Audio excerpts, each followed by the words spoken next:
his heart was in the right place. So this is part of your presentation. Yes. So, Cool. Yeah. Yeah, I'll have you know, I was one of the people that was on the team to redistrict years ago. We okay, census before that is there a reason it's showing you instead of have that but more linear across the freeway. whatever? Yes. We work really hard. I guess you'll just have to tell me if people can see or not see this. Okay. Is it showing? Right now, I'm seeing like a big screen of you, and now it's showing me because I'm talking. Okay. And then like the room, like. Okay. So it's got that and it's also got the agenda up. So it's working. I can't see the agenda. Ah. Oh, because I'm not sharing. Sorry. I stopped sharing. Band, like the voter. Okay. Yeah. That means. Along. It's like. Oh. Just yeah, well, she's going on down. Holy cow. Share. Pretty wild, isn't it? Yeah.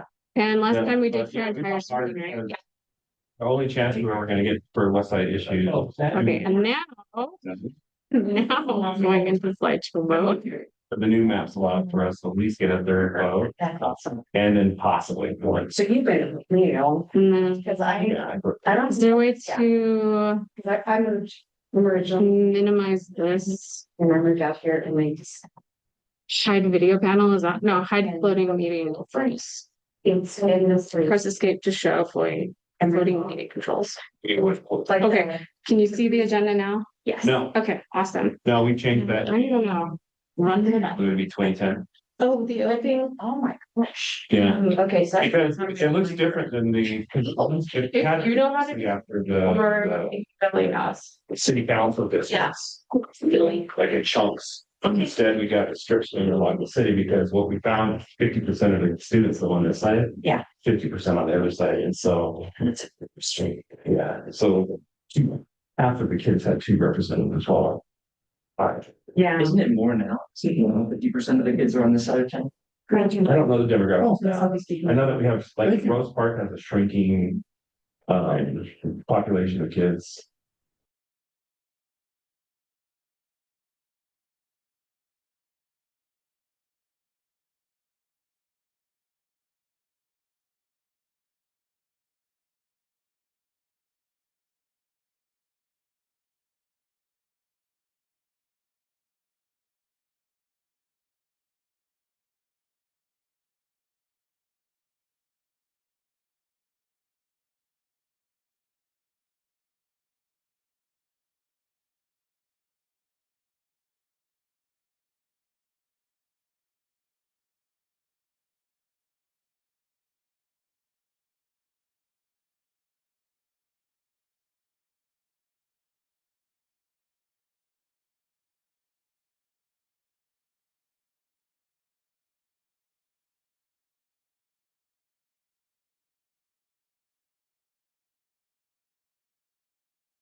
So I Which is fine. It's just this kind of neighborhood's funny. nearly dead. Yes.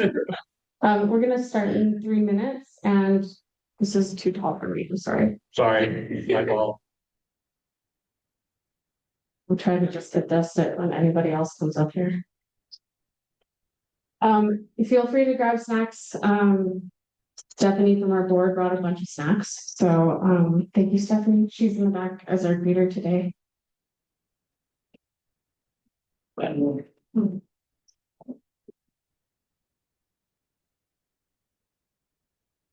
lost my water. That's why I bring like 3 bottles.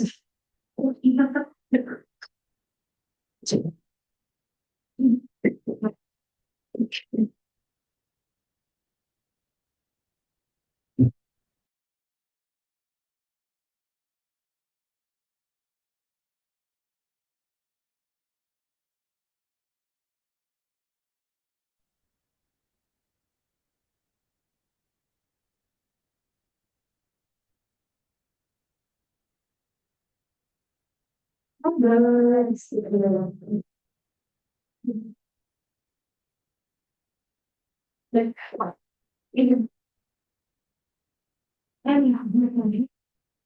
the newsletter is the other way newsletter, look at that, yes, because I usually do that, right, because they go down, yeah.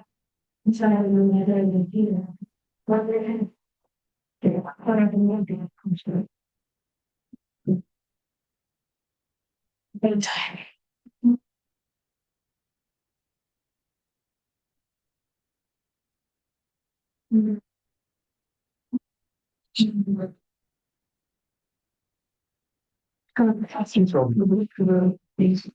Yes.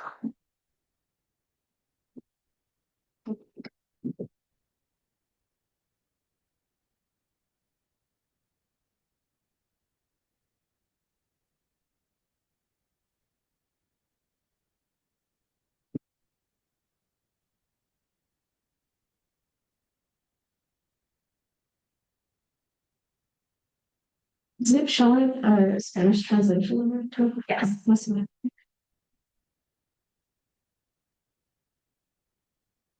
Okay, it's 7 o'clock. We're gonna get started because we have many presentations tonight. So welcome to the monthly public meeting for the Glendale Neighborhood Council.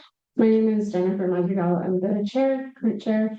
And we've got our agenda right here. Well, hopefully you saw it in email format.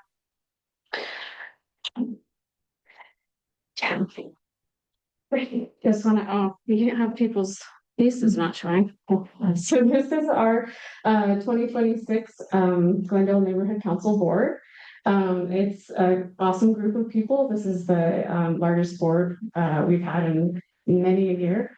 And I just wanted to say that we're going to try to give all of our presenters 10 to 15 minutes with presentation and questions so we can get through everything. I'm going to put a timer on, so you might hear a timer go off. It's not a hard cutoff, but we'll try to keep it pretty short. I think that's it. Let's get started. This one will you go. Okay, so let's start with our presentations. Our first presentation, we have the Salt Lake City School District Precinct 5 board candidate introductions. So I'm not sure if Annie is here. She may not, you may be the only person here. Okay. If Annie comes, we'll let her speak, but we've got 3 candidates that are running for District 5. Glendale covers District, I believe, series, I can't remember, and 5. So you may not be in this district, but some of us are, I am. So we just wanted to invite the candidates to come up and give a 5-minute speech. Unfortunately, one of the candidates, Russell Astron, is in the hospital currently, so he's unable to make it. But he did give a like a little blurb, so I'm just going to read that off, and then we'll go and have Sandra. Okay,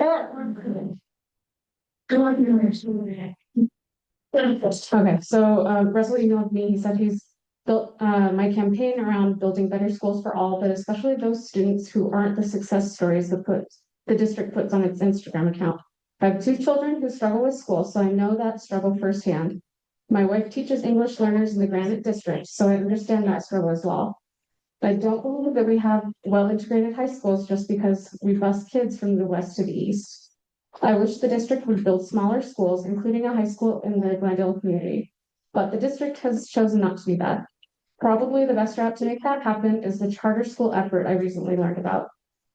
Even though Precinct 5 represents a small portion of the Glendale community, board members need to consider the needs of the entire school community in making decisions.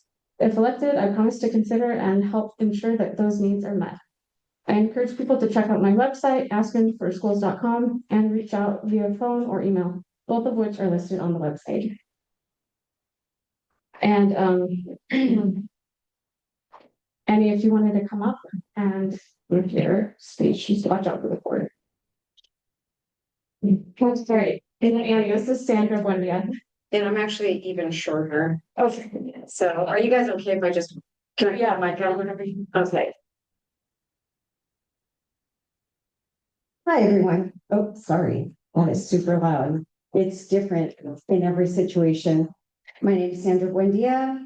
As you heard, I'm running for Salt Lake City School Board Precinct 5. And what I love to always start off with is restating what a parent reminded me of when she interviewed me to see if I was somebody that she could support, and she wasn't in my precinct. She reminded me that even though I'm running for a specific precinct, my responsibility is to the entire Salt Lake City School District community. And so I really take that to heart. And so with that said, I actually was an educator for Salt Lake City School District for 27 years. And so I retired in the fall of 2024, so almost 2 years.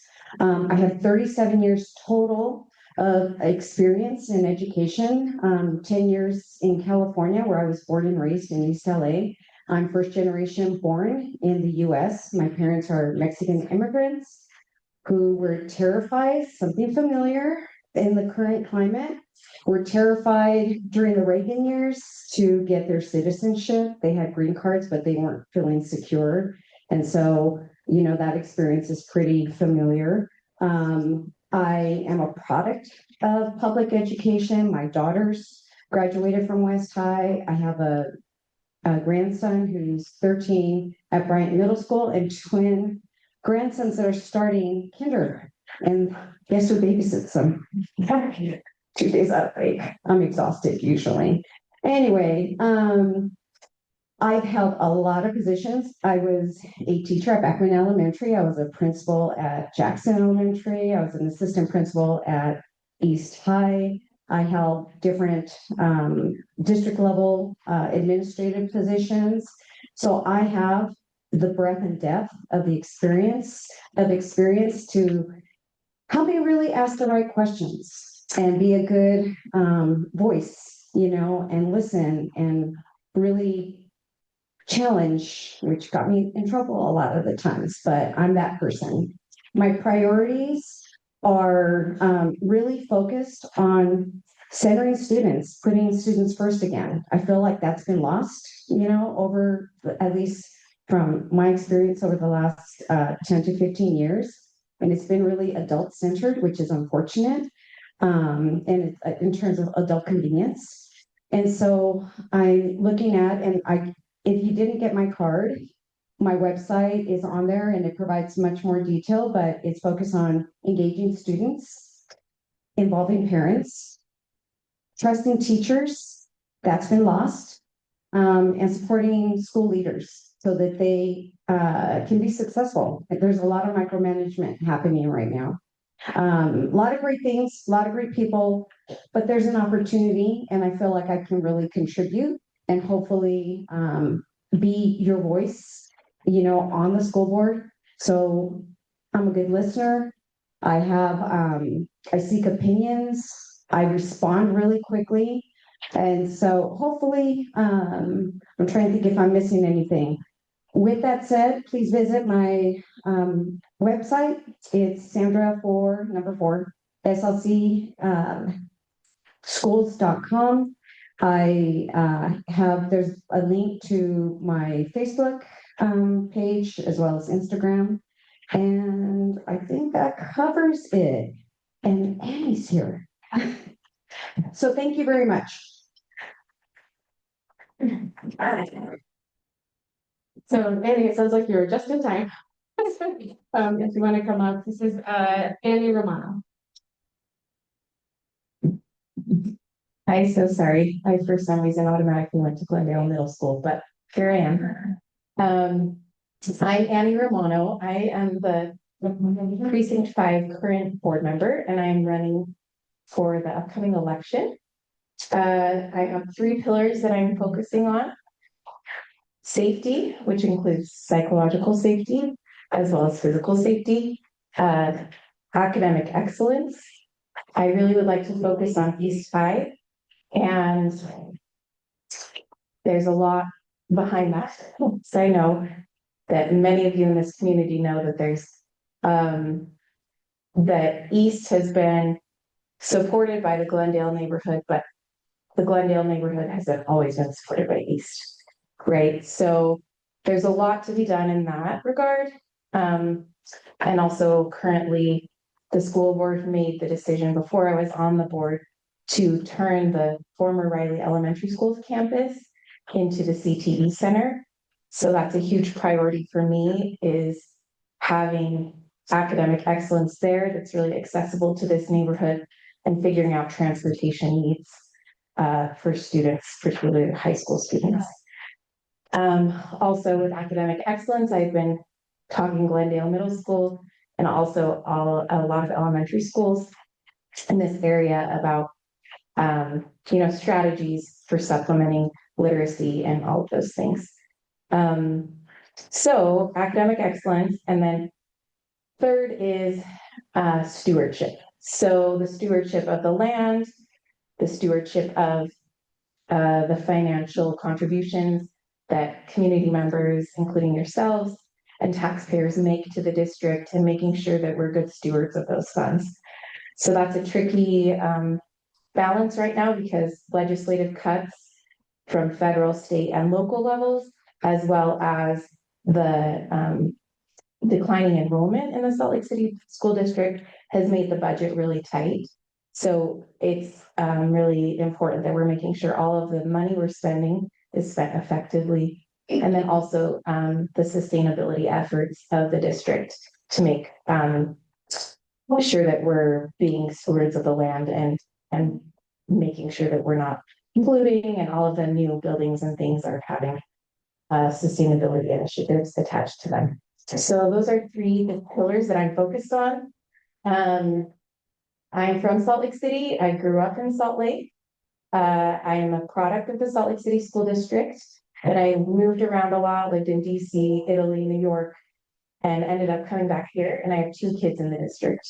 So I have nieces and nephews, kids, people who I talk to every day in the district. So I'm a parent who knows what's going on. And I'm always happy to hear from people if you have any questions or concerns. So that's any questions? This is something, including Sister Sandra, the sister, thank you again for explaining for this material. My name is Abdulzak Ibrahim. I've been living on the west side of the city since 1998. Oh, great. So the area we live now, we have a bunch of kids living from London to the west side, to the east side, Yes. or to out of the west side. My own kids going to like Ames High School. My own kids, So Ames High School, Ames High School. games. Yeah. So the things, we need to keep our kids in this area. Yes. In Glendale, we don't have high school. We don't, our kids living from here to outside boundary, or to the east side. And then when you go outside here on this street right now, you can see the flag of East High School. Mm-hmm. We don't need to support. We need to keep our kids this area. Sometimes, I see my own community, sometimes the kids missing the bus, and then they're calling us. to give them right Yeah, to all the way down. If you guys want to keep it, I'm working on to get a high school in this Yeah. this area. Yeah. Yeah, because I'm working close to the University of Youth and Neighborhood. yeah, We're just working on the database of the area we live in. So hopefully we'll get high school in Glendale, but we are working on it. But we need to work on also to get high school this area. yes, Don't want to spending our kids outside. yeah, I Not understand. coming to getting an advantage from us and then they will disappear. You don't see them next day. Yeah, So I've been working since 1998. wow, that's a long That's time. that's the problem, you know. We need like a charity school. We don't even need like a public school. Yeah, We need so, like charity school. yeah, so I am friends with Jenny Mayer Glenn, and she works with the university and probably a lot of. Yeah, I people- work with Yeah. yeah. I mean, I'm one of the board member of the. Yes, great. I work. So I feel like this is a really intense topic. We probably don't have time to get on it.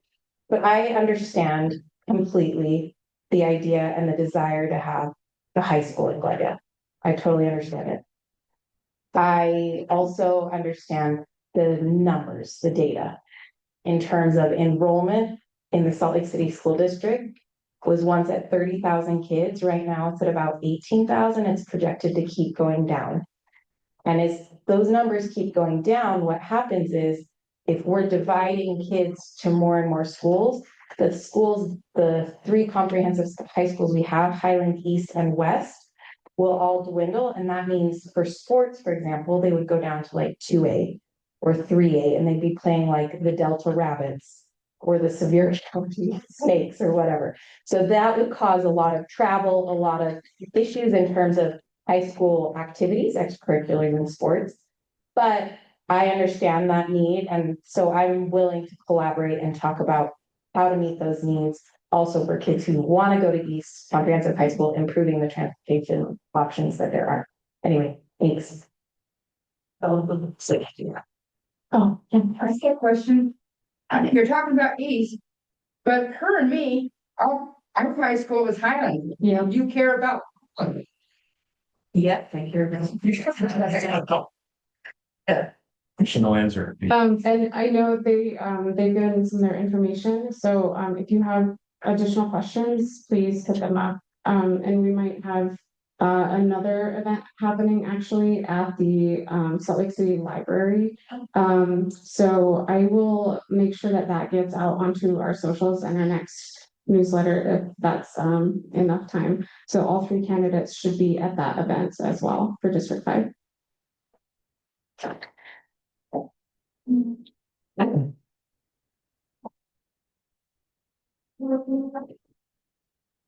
Okay, so next we have our monthly business highlights, and this is Twig. So if you wanna, come up and,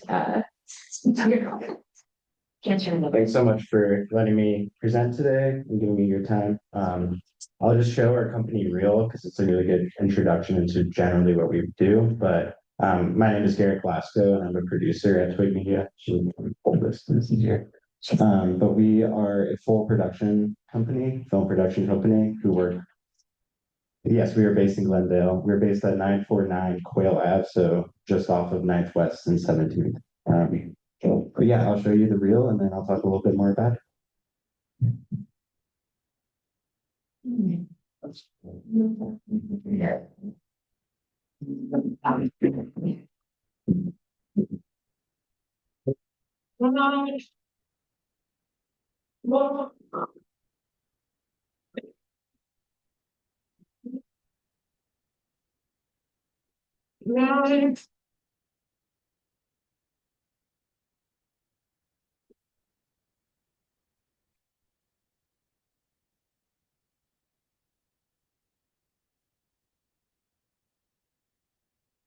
It's hard to describe this landscape if you haven't seen it. I am taking shot.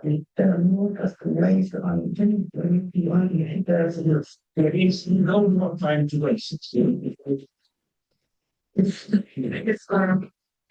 there are so many people that I'm speaking for.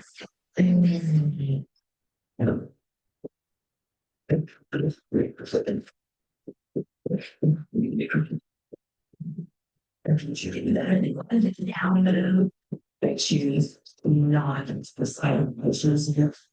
Shut up. Our goal is to build the pie trust. I see a teacher as an integral part of these kids' lives. You're doing service to these students at the same time you're wanting to that. I have the opportunity and privilege of working with young people, and there's nothing better than that. I have been affected greatly.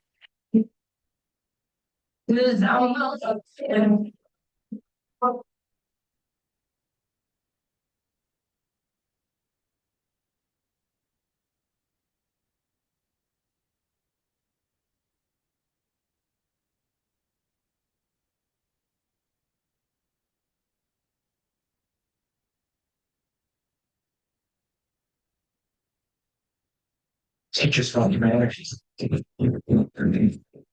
Education of the fine folds to a culture or but just believe in art. It's believe in art.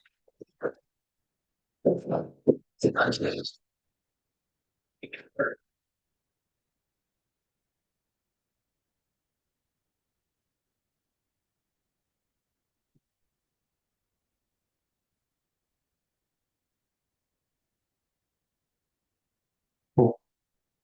That reel's a little bit outdated, but it kind of covers a lot of the top or films the films that we have worked on. So generally, we're Quick Media Lab. We are a film service based in Glendale, and we work predominantly with nonprofits. And so we make short form social advocacy documentary pieces. So collaborating with a wide scope of different nonprofits. On the local scale, those include, it's in the film, you kind of saw that, but things like the arts, education, healthcare, LGBTQIA plus rights, social activists. And then on a national scale, we also work with a lot of housing affordability startups and sort of spotlighting them. Yeah. So, yeah, we really care a lot about serving local and national communities and uplifting voices for social activists. So a little bit about our company. There's a small team of us, it's 6 of us. I'm a producer and editor there. It was started by 2 brothers, Chris and Alex. Unfortunately, Alex couldn't make it tonight, so stuck with me. And so we initially started in the Granary district at a small studio, and then we eventually wanted to move to have our own space. We chose the Glendale area because we found a lot of potential in hosting community events and having the studio be more than just a film production studio, but hosting community events. And we recently just finished our office, and so now our studio is kind of more opened up. And so we have a lot of events planned for that. For example, Brawley Arts and Amy McDonald, who you might know of from the Bridge Over Barriers project, which is a lot of public art underneath the interstate bridges. She's hosting a thing for Brawley Arts. We also are doing like live music events on top of all the film production work that we do. In terms of what we offer, going my nerves a little bit. So we're a full-fledged film production service. So we do pre-production, production, post-production. So if you have an idea, if you're a business, a nonprofit, we will help you with the pre-production work, and then we move into the production and coordinate. Most of the time that includes interviews. Sometimes we do scripted things, and then we move into the post-production. What really stands out about our company is we also offer flexible nonprofit pricing. So we work with a lot of organizations that can't normally meet our normal rates. And so we're really flexible with our rates. And we give a lot of discounts pretty often to various organizations who want to tell their stories. What else is there? That kind of covers most of it. Yeah, any questions? Do you have pre-production, production, and post-production? Do you do like any one part of something rather than doing the whole? Yeah, that's a good question. Yeah, we actually are working on a project right now where we're just editing footage that we've gotten. Or occasionally someone will come along and they're like, I have an idea for a project. And sometimes it's even creative. Like a student will come to us and they'll be like, I want to make a film or I have an idea. will also help with that and sort of give them ideas or do just post-production. And then also occasionally we will also just have media, like just do the production aspect and give that to an organization for them to edit. Just for anybody who doesn't know what pre-production, production. Oh, yes, yes, sorry, my bad. So in film, so there's pre-production, which is all the planning. So it's basically how are you going to tell your story? And for us, a lot of the time that's with a nonprofit. And so it's either telling the story of the nonprofit as a whole, or for example, if they're spotlighting someone or spotlighting something that they're doing to with the community, like sort of their community engagements, we'll take that, we'll kind of plan with them, we'll talk with the person, and then we'll schedule out for production, which is all of the filming. And so we'll film. And our team is consisted of 6 people. So there's 2 producers, myself and then Chris. And then we have a production team and then a post-production team. Post-production is all the editing. So it's making the film actually assembled and like in that company reel, fun music, make it engaging. One question behind. Yeah. Do you work with Spy Hop at all, or have you been in contact with them? They're, Yeah. for kids, but I wonder if. Yeah. I would have to ask Chris or Alex that, because I'm still relatively new, so, but we've definitely done some things with Spy Hop, yeah. Mhm. Great. Brother, I have a question. I have an organization as a non-profit, so Yeah. mainly we work on the website. See some immigrant and a lot of homes there, bring homeless people since 2009. And even before that, I was just having the local community. But what type of like organization, like a non-profit, what do you guys want to help people out?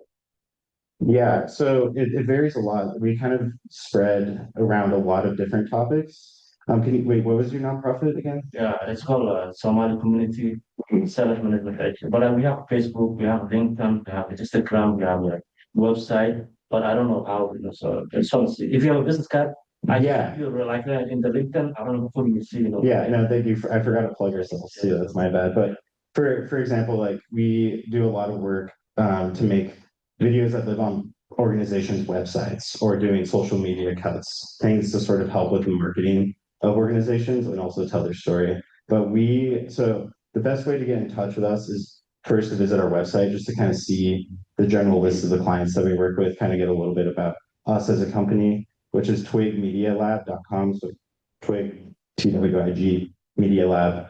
And then if you want to reach out, we have our email, which is twigmedialab@gmail.com. And if you want, you can approach me after this meeting and I can give you more of that information. But you're always welcome to reach out to us. Our information is also on our website too. Yeah. Great. Thank you so much. Okay.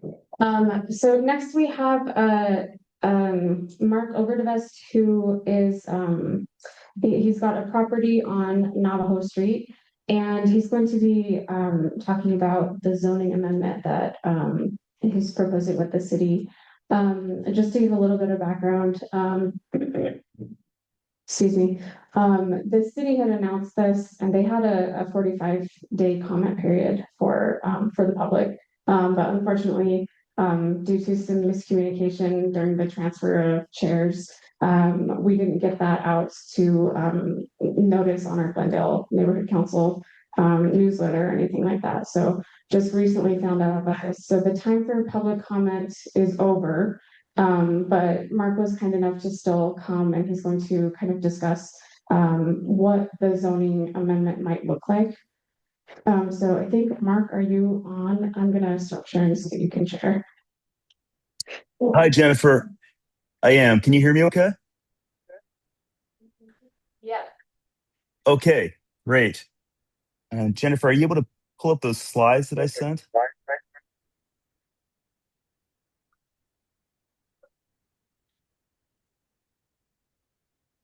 I might not be able to.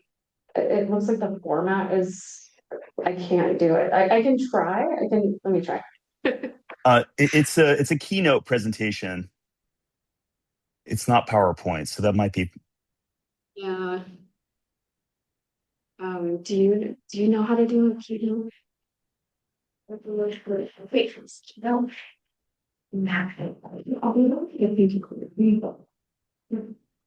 I can still Yeah.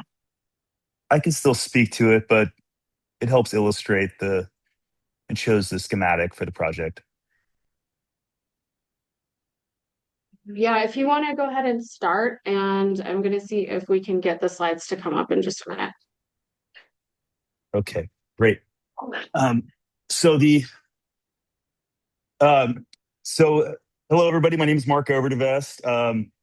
I'm an owner of 1073 Navajo Street, and I bought the property 5 years ago. Um, I work in real estate, and my thought behind the purchase was I see on a regular basis the issues that our city is having with affordability. We have prices have essentially doubled since COVID, and as affordability has waned, I've developed the belief that I think the city needs more density. It needs more infill. And it was interesting hearing the bit earlier about the schools, and I think that actually helps illustrate that uh, more density means more enrollment, which means more demand for schools. They're not going to build a high school, in my opinion, in Glendale until you have more children of that age. And so I think it's just one point here where um, to show that the affordability is a real issue.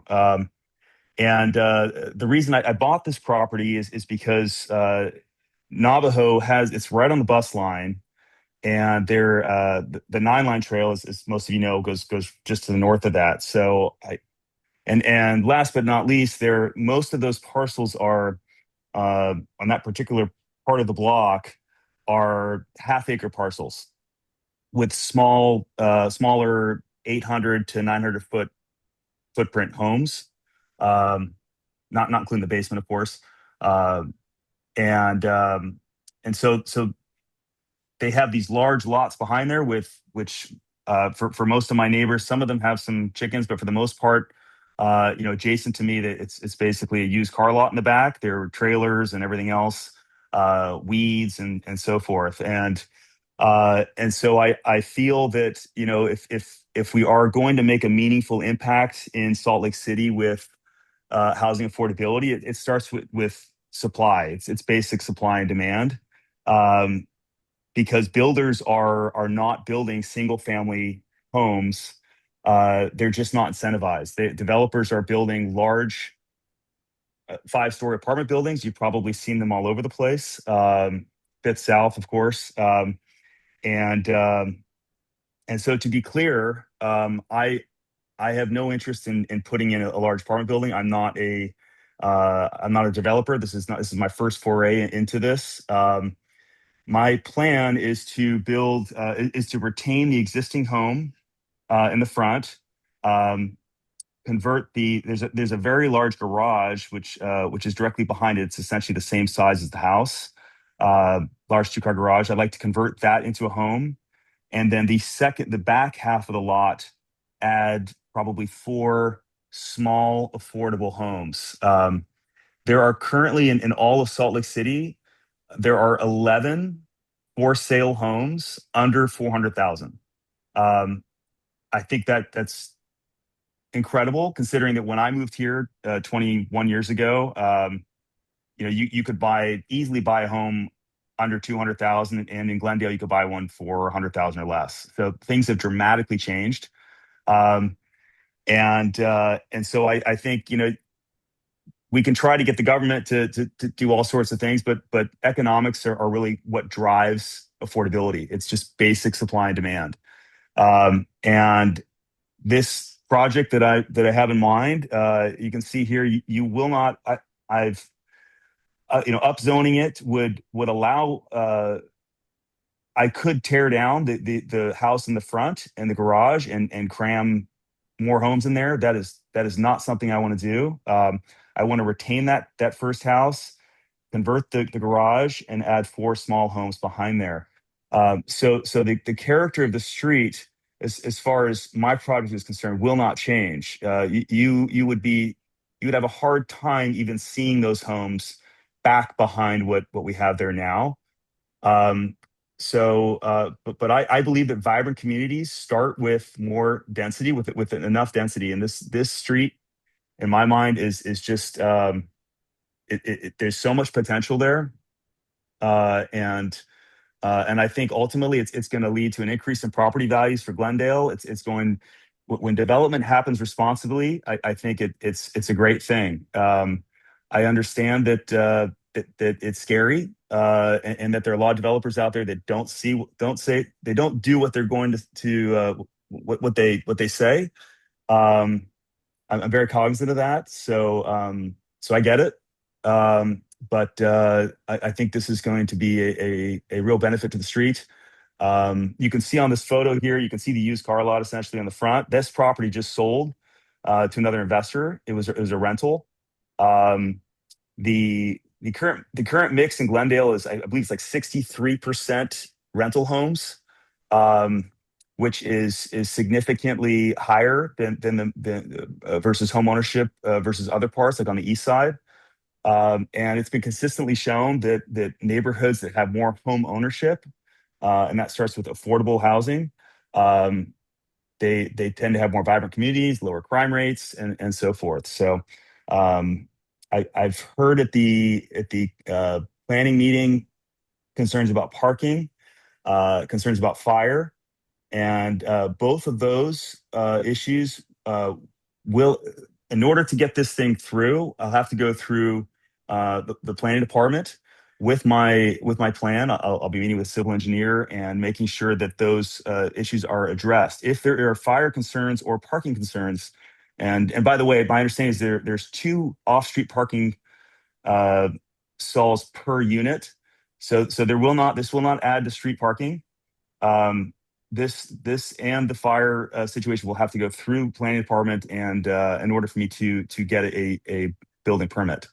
Um, but I wanted to come to this meeting and present this. I believe that it's incumbent on me to make sure that, while I don't expect to get everybody's support, I do want to I do want to present here and just make sure that you all are aware, and I'm hoping that you like it. So, and I'm happy to field any questions.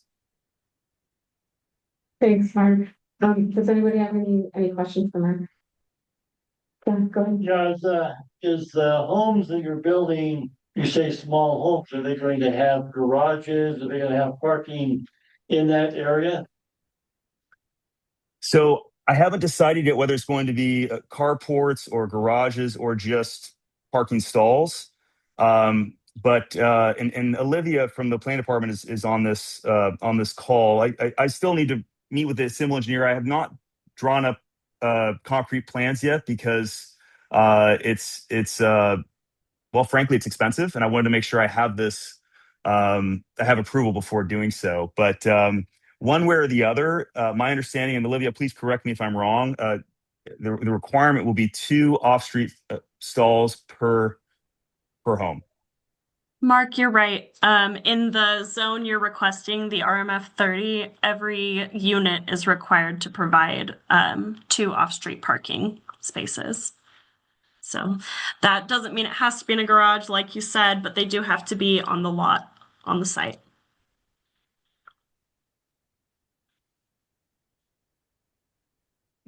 Anybody else?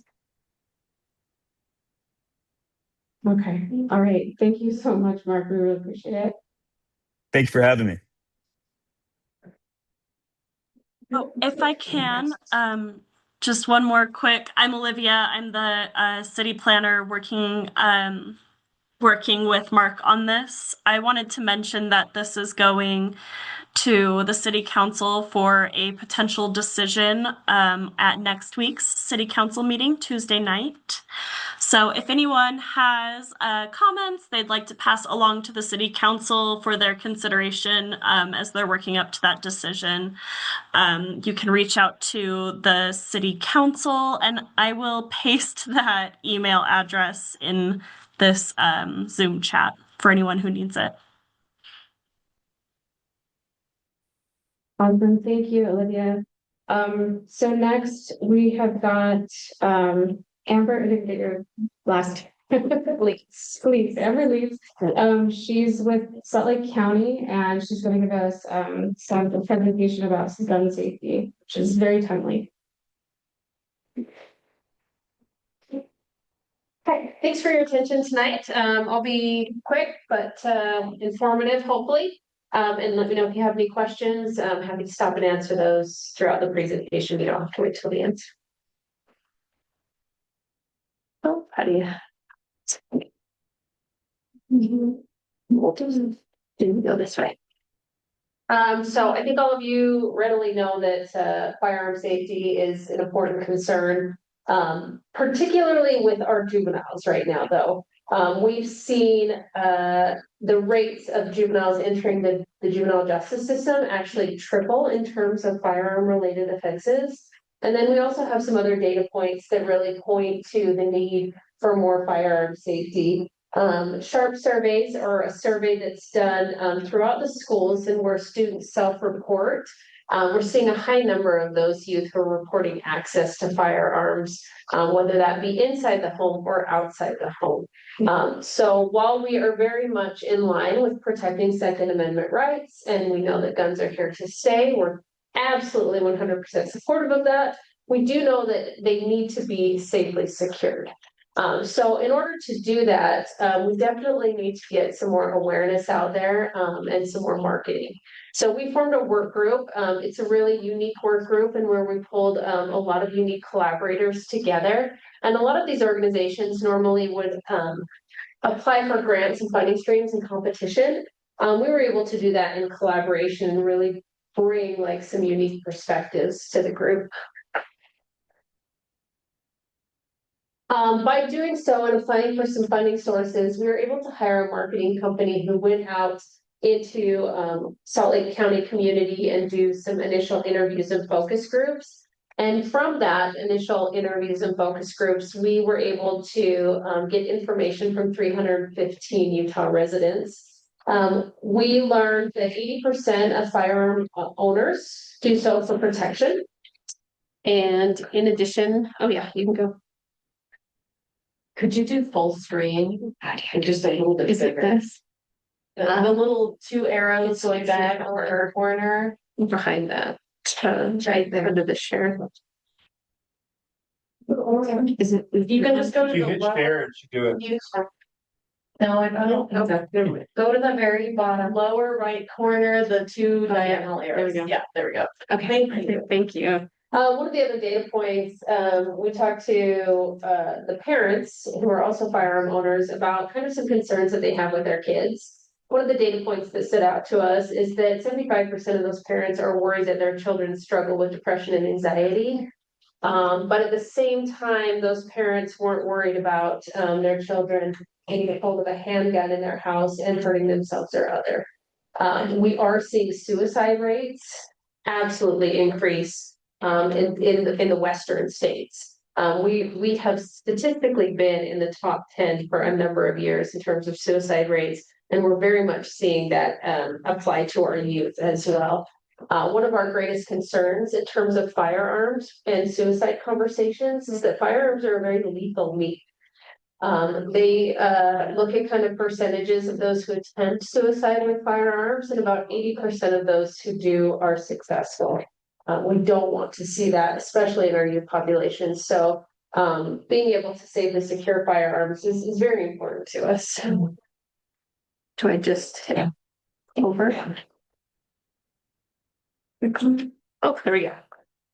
So in terms of our group, we started a 3-tier approach in terms of prevention science. Basically what prevention science looks at is approaching at the community level, at the risk level, and at the high risk level. So at the community level, we do have a marketing campaign. It's called Gun Safe Families. At the at-risk level, we are offering 1,500 biometric safes through partnering organizations throughout Salt Lake County and our neighboring counties as well. Because that 80% of firearm owners do so for protection, we wanted to make sure that the means that we provide for safe storage also allowed for protection. So these are biometric. You can access these safes in 2 seconds with a fingerprint. It will hold up to 20 fingerprints. So if you're a little bit nervous about it not opening fast enough, you can put all 10 fingerprints in if you want to. You can also put your wife's husband's fingerprints in, brothers, you know. So they're very efficient. They also have a key system and then a code system as well if you prefer utilizing a different method. The safes, as you can see, are a little bit on the larger side, so they'll hold 3 to 5 handguns. If you do have larger handguns, for rifles or things like that, you can take a firing pin out and then put them and then have that securely stored as well. And then the higher risk bucket, we have another 600 biometric safes that are going out through our crisis partners, MCOT, IHC, Aspen, different things, different organizations of that nature. So that's it. This is an initiative that is both personally important to me, as well as, you know, all the different encounters that I have and the people that we're providing safes to. I myself am a survivor of domestic violence. When I was younger, in my early 20s, there was a situation where my life was almost taken and probably would have been taken. I later learned after coming out of that situation where I was held by knife point for a number of hours that my partner at the time had tried to access a firearm, but the firearm was not accessible to him. Because of that, I know that I am alive today. So safe storage really just like spills out into all the different areas of our lives, be that domestic violence, be that youth, you know, it very much is a touch point for everyone. So your mouse throws me off. Part of our marketing strategies was developed with those focus and interview groups. You can see that these are the campaigns that were landed on. The social media aspect that is the most popular right now is this Tap to Protect. And then anyone who's running an organization that would like these marketing materials, we will provide those to you so that you can send those out through your channels as well. With the biometric safes that we're providing, you do have to have some type of organization that reaches youth touch points. So that is very wide open. But the grant requirement that we're under is it does have to go to homes where you frequent or reside, and there is an unsecured firearm. We don't have a whole lot of extensive requirements in terms of distributing the safes. So it makes it really flexible for a variety of organizations to kind of sign on and partner with the initiative. Currently we're partnered with like Salt Lake City School District. They're going out to our school districts, Murray School District, Granite School District. And those are going out just through their regular interactions with parents. So they've got different programs called, like, for example, Check and Connect, and through their counselors. And so as they're interacting with parents, they're able to ask the parents, do you have an unsecured firearm? Great. Would you like a biometric safe? If so, then we have them take a survey. We also are partnering with law enforcement officers. So we've signed on Draper PD and all of Unified Police Department, and they're carrying gun safes around with them as well and distributing those to various situations. With our more able partners, we have that survey requirement. It's completely anonymous, 100% no information that can link back to the individuals. And we've also created every question with the prefer not to answer options, so they can take the survey and not give us one piece of information. With our law enforcement, sometimes, you know, we respond to a call, like, for example, the story I shared, the DV situation. If for some reason there was an unsecured firearm in that situation, that's not a situation in which a survey is going to be really easily gathered. And so we do have a different form of collecting just a little small amount of information from our law enforcement partners. So it really made the initiative very flexible to work with whatever organization that we sign on. The survey takes 5 to 10 minutes. It's through a platform in which if they use Google Translate for anything, for any reason, they can just use that Google Translate in line with the survey, and so they can select whatever language they would prefer it to go into. From our youth perspective, kids access guns and they don't necessarily want to or want to keep those guns. But if they are kept in those youth's possession, there is a very high chance and high risk that that gun will be utilized and utilized in a way or a situation that even they themselves don't want to. One young man named Jordan, he was 16 years old and did have a firearm on him. He did not want to use it, but was in a situation where there was a conflict present. And during that conflict, all of his friends were yelling at him, shoot your gun, shoot your gun, shoot your gun, shoot your gun. We know that kids, their frontal lobes, different aspects are not fully developed. They don't think things through sometimes. He did pull out the gun, he did shoot the gun. The gun did injure somebody in a manner that was extensive enough that he was charged with an attempted murder. He was charged as an adult. He went to prison. He served 6 years in prison. He got out of prison, did not know how to live life on life's terms. That one incident rippled out and affected his life in multiple ways, and as well as the victim's life in multiple ways. He had injuries that took a very long time to recover from, and he probably still has pain and some, repercussions from those injuries even today.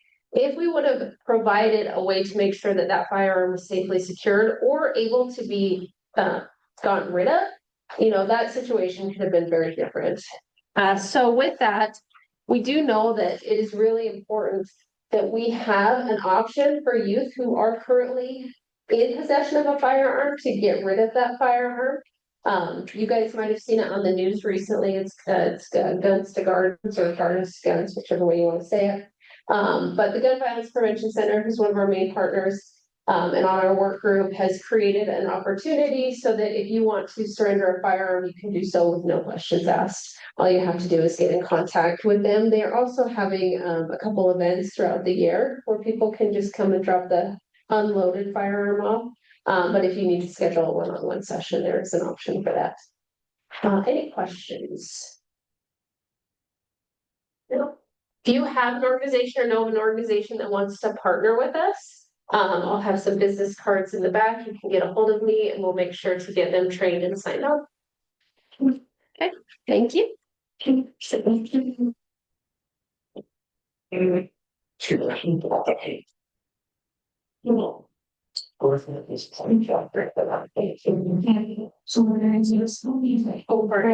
I don't know if I necessarily confirmed, is John with us here?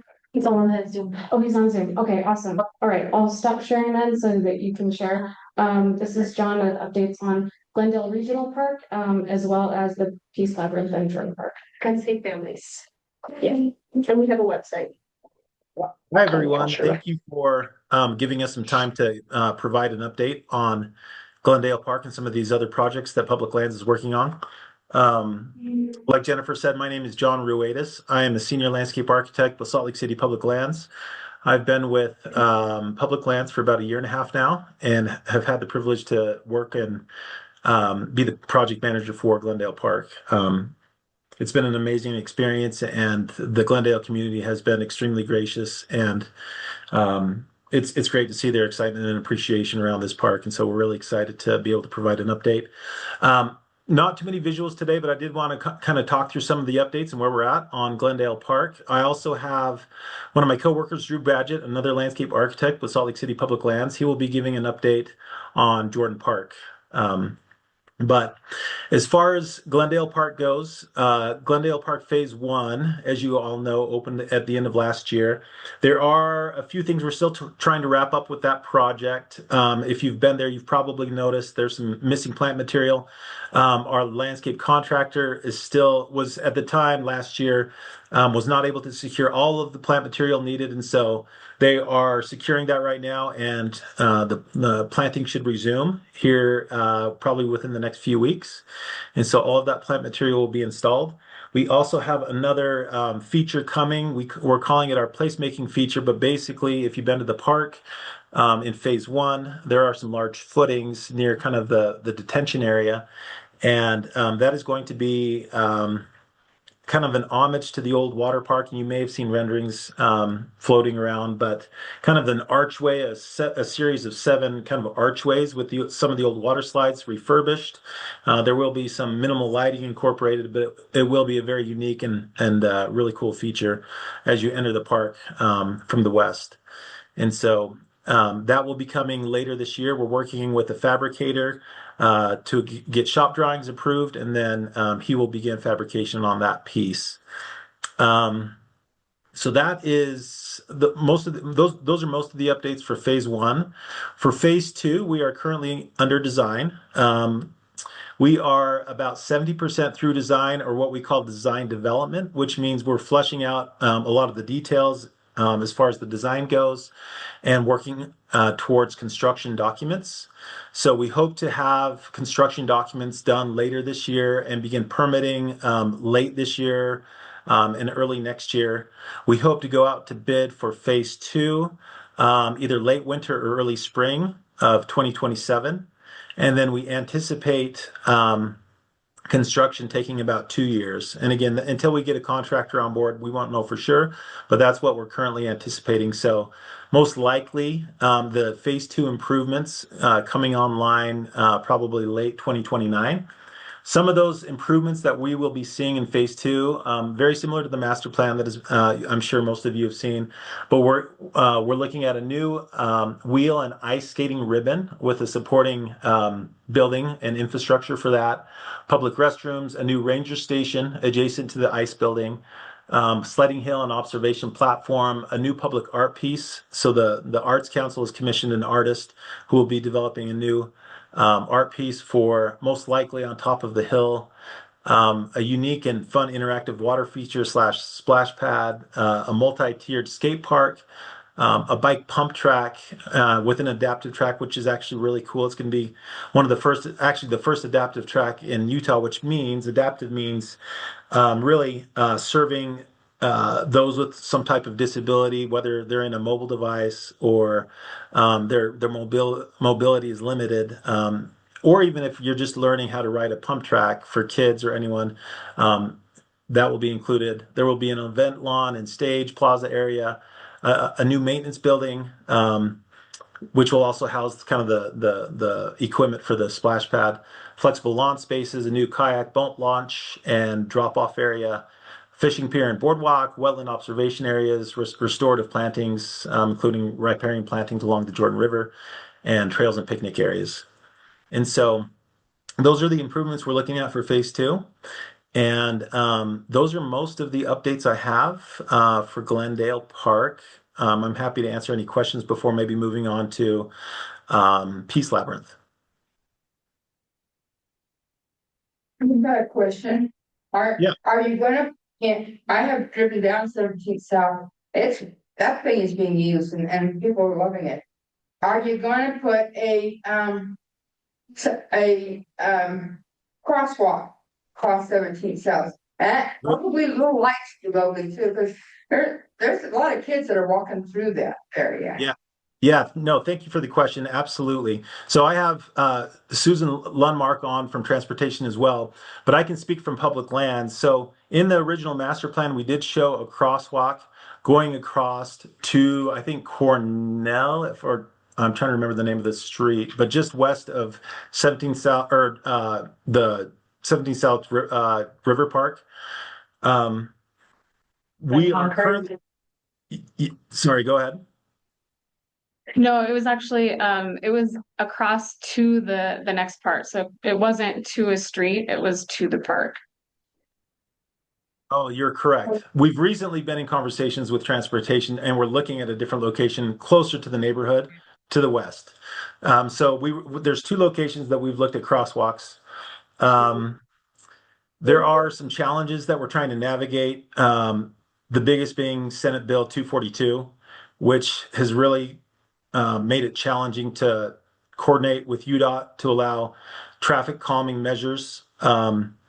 But we are looking at what we can do as far as on the park side to maybe make it safer. I know currently transportation and engineering, and Suze, feel free to chime in, but They are working on a hawk signal where the current crosswalk is with the rapid flashing beacon, which will be really nice because it'll, stop traffic, allow people to cross once that's installed. But yes, we are looking at that. Correct. Yep. And so we are considering and looking at ways that we can install a new crosswalk. We recently also, our peanut board, which for those of you that's the Parks, Natural Lands, Urban Forestry, and Trails Advisory Board, has recently coordinated with the Transportation Advisory Board to put together a letter of support from the mayor that would go directly to UDOT to encourage them to take action and provide safety measures for this area along 17th South. So everyone is very much invested in hoping to make some positive changes with safety improvements to cross that road. Sue, did you have anything else to add? No, not really. That is a very good summary in terms of, yes, it's sort of an all hands on deck for us in Salt Lake City with public lands and transportation and others, mayor's office, also in terms of seeing what we can do in the short term and in the long term to help improve safety. And like John said, that the existing crosswalk that's at like 13th West, 1700 South, it is being upgraded to the Hawk that will have the red lights that can be activated by pedestrians. We understand that that's still out of direction travel for a lot of kids who would be much more inclined to cross at Concord or, east of where that crosswalk is. So yeah, we're working with UDOT as best we can and in conversations with them and just trying to encourage them to green light a new crosswalk as soon as possible. So as soon as we have updates, I will be more than happy to share them. Thank you. I think we have one more question about probably the crosswalk. Yeah, thank you. Oh, no, that's behind, sorry. Behind you. Oh, there's somebody behind me? My question is about the landscaping in the new park. It's very, very complex. And I'm wondering what kind of a budget there is to keep that up. It's just, grass is easy, but the landscaping in that park is unbelievable. I'm just wondering how they're possibly going to keep that up. That's a great, no, that is a great question, and thank you. So I don't know about the exact numbers, but I can tell you that Public Lands has funded full-time staff and part-time staff for this park, which is unusual within Salt Lake City. Often our park staff have to work within several parks in certain districts. So I know there is dedicated funding not only for park staff, but also for maintenance equipment. One of the things that I felt really strongly about was to have a strong maintenance presence in this park. And so when we started looking at phase two, one of the best ways to do that was have a dedicated maintenance building for this park. And so you are absolutely right. When you introduce more plants, it becomes more complex and it does require more maintenance. We also are exploring ways in public lands to begin introducing maybe more of horticultural practices amongst our maintenance staff. So it becomes more knowledge based rather than solely maintaining a lot of grass and very few plant materials and shrubs and things like that. One thing to note as well, this park is what's called a site certified park. So it's a sustainability initiative that Public Lands within the last year or two adopted a policy that really aims to provide sustainable measures to mitigate water usage and introduce more native plants and to better deal with stormwater and soils. And so that does require a little more plant material, but your question is very valid. And we're doing what we can to position ourselves so we can better stay on top of the maintenance. Thank you.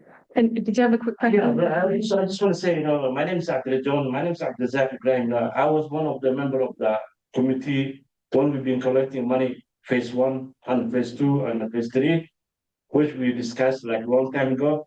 But my question is this: when we had a grand opening like 2 years something ago, So I was there with Alejandro. I asked him, Alejandro, once we finish the park, the community who lives in this area, they should hire them so they can work on, so they can get benefit. But I never seen, some of the community who lives in Glendale. I never seen, who work there. I see the people coming from outside, working that, fixing or cleaning, but they should hire people from the community who lives in this calendar. But I never seen, so that's one of my concerning. And then I tried to talk to one of the who's in charge of the public landing. I think I met him like several times, but he has office on the other side, on the west side. I went to the office, but I couldn't find him. But they should hire people, who lives in this Glendale area, not just, people coming from outside and working in this part. I was one of the committee who collected the money, this facility. Yeah, no, thank you for the comment. Uh, Our hiring process, obviously, we have to be able to open it up to anyone that's interested. But one thing that's interesting, I don't know, I'm sure several of you are familiar with IFA. So he was very instrumental, and he's a Glendale resident, and was very instrumental in getting the pickleball courts built quickly. His grandson, actually, who I believe lives in the Glendale area as well, works for Public Lands and is one of the primary caretakers of Glendale Park. And so um, your comment is very much taken into consideration, and I appreciate that. Obviously, we have to work within the constraints of what we can do legally to hire folks, but yeah, thank you. And it is great to have a local presence in the park for sure. So we were excited when we found out that Aoife's grandson would be helping kind of lead the maintenance of Glendale Park. Um, I can quickly give an update on the Peace Labyrinth. Not much has been happening, but the project manager did give me an update today. She's currently putting together a scope of work that we can then hire a consultant to begin design work. We're hoping that will happen within the next month or two. And so we will be able to report out more information in a future community council meeting if you'd like on Peace Labyrinth. But design will be starting soon, and we will be hiring a consultant in the near future. I will turn the time over to Drew to talk about Jordan Park. Hi, everyone. I'm Drew Badgett, a landscape architect. Um, I've been here about a year, so I'm kind of new to the public lands team as well. And the Jordan Park project, I just took over about 2 months ago. So I don't have a very long update for you guys, but currently we are putting it up to bid. I know it's been a long process getting to this point, but it is about to go to bid hopefully in the next few weeks. And we are hoping to start construction this summer.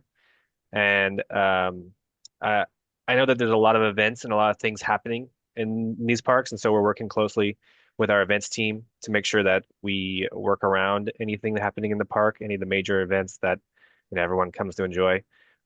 We don't want to cause too many headaches and disruptions for all those things happening. But hopefully in the next month, we will probably have more information on a schedule and when this project will be finished. If you have any questions, let me know. Sorry, what? The question is, what is the project? Oh, it's the Jordan Park pedestrian pathways project. I think we're adding a lot of new sidewalks, some event infrastructure for like food trucks and other kinds of things in the park. And it kind of goes through Jordan Park and also into Ninth River Park. Um, so it's a pretty large project, but it's not changing too much besides adding more pathways, making more spaces for, soccer fields and some other things in the park. What's the general timeline? If we can get such a bid and get this started this summer, I'm hoping to have it finished mid-fall. I'm hoping we'll have to talk to the contractor to see what their timeline is. But I think that's the goal right now. Okay, great. Okay, thank you so much. Are we ready to turn it over to Maple Streets? Do you have slides? That's right at the university. See, which is it?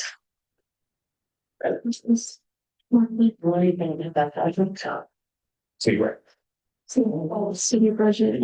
Oh, here it is. Okay, it's. Perfect. What's your mind?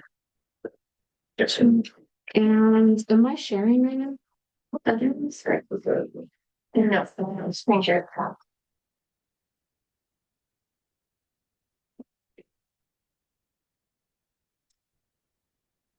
I'm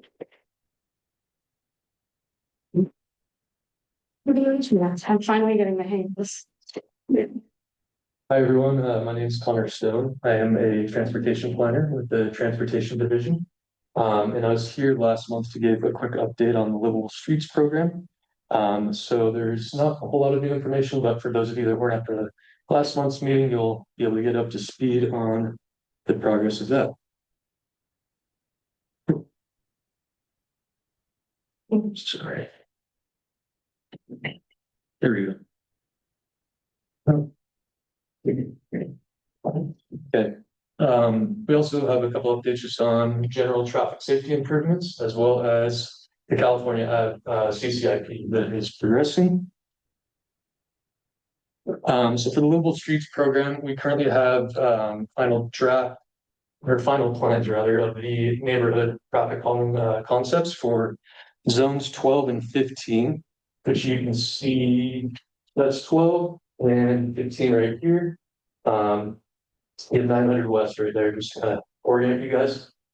And zone 18 will be coming up in the next batch of zones that we'll be engaging on and collecting our feedback in this area.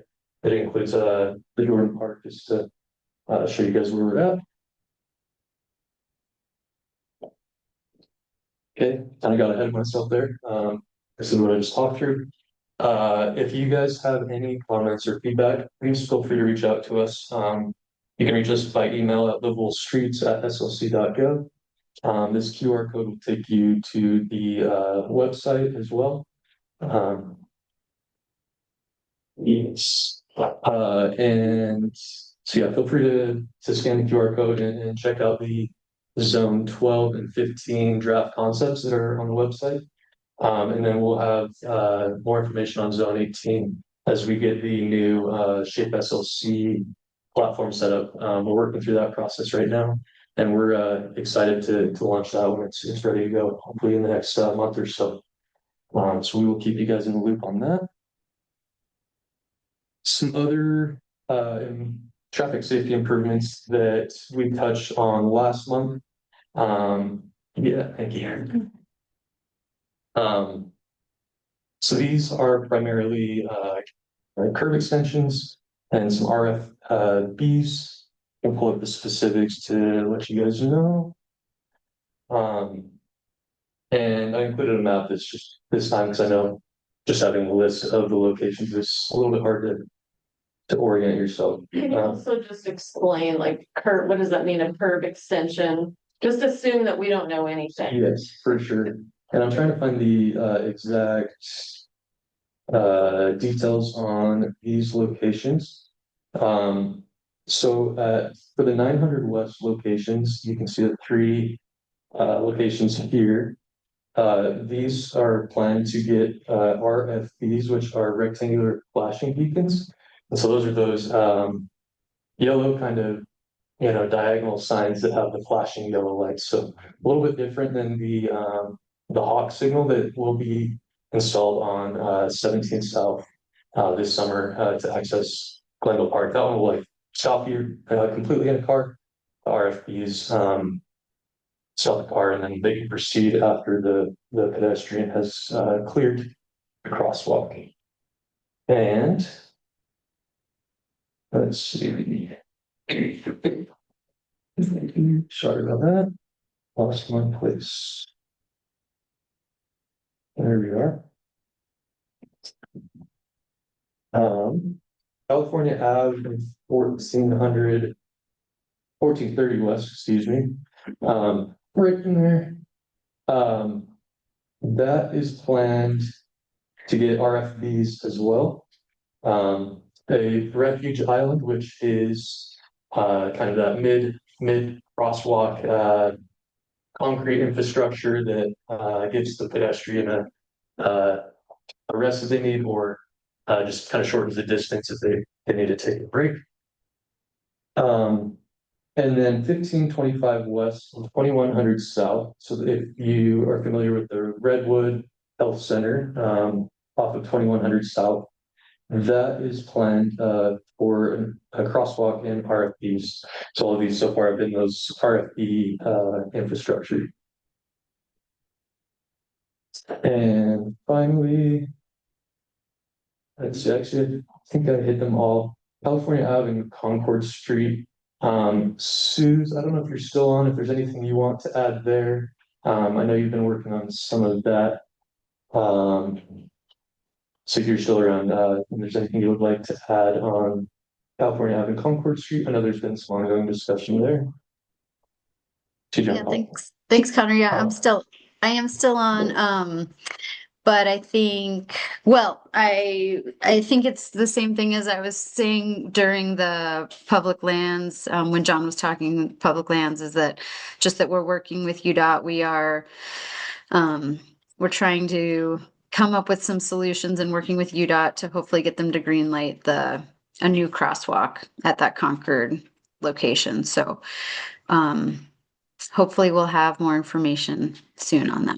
I just wanted to mention too that when I attended the community roundtable meeting at the end of March, we're really aware of the timing in terms of trying to get in terms of trying to work with UDOT as quickly as possible, for whatever we can get set up before school's out at the end of May. Because definitely it does seem like that park is a huge draw for kids right now, and probably even more so once school's out. So we heard that loud and clear at that meeting. So we're just doing kind of the best we can, and we'll let you know what happens.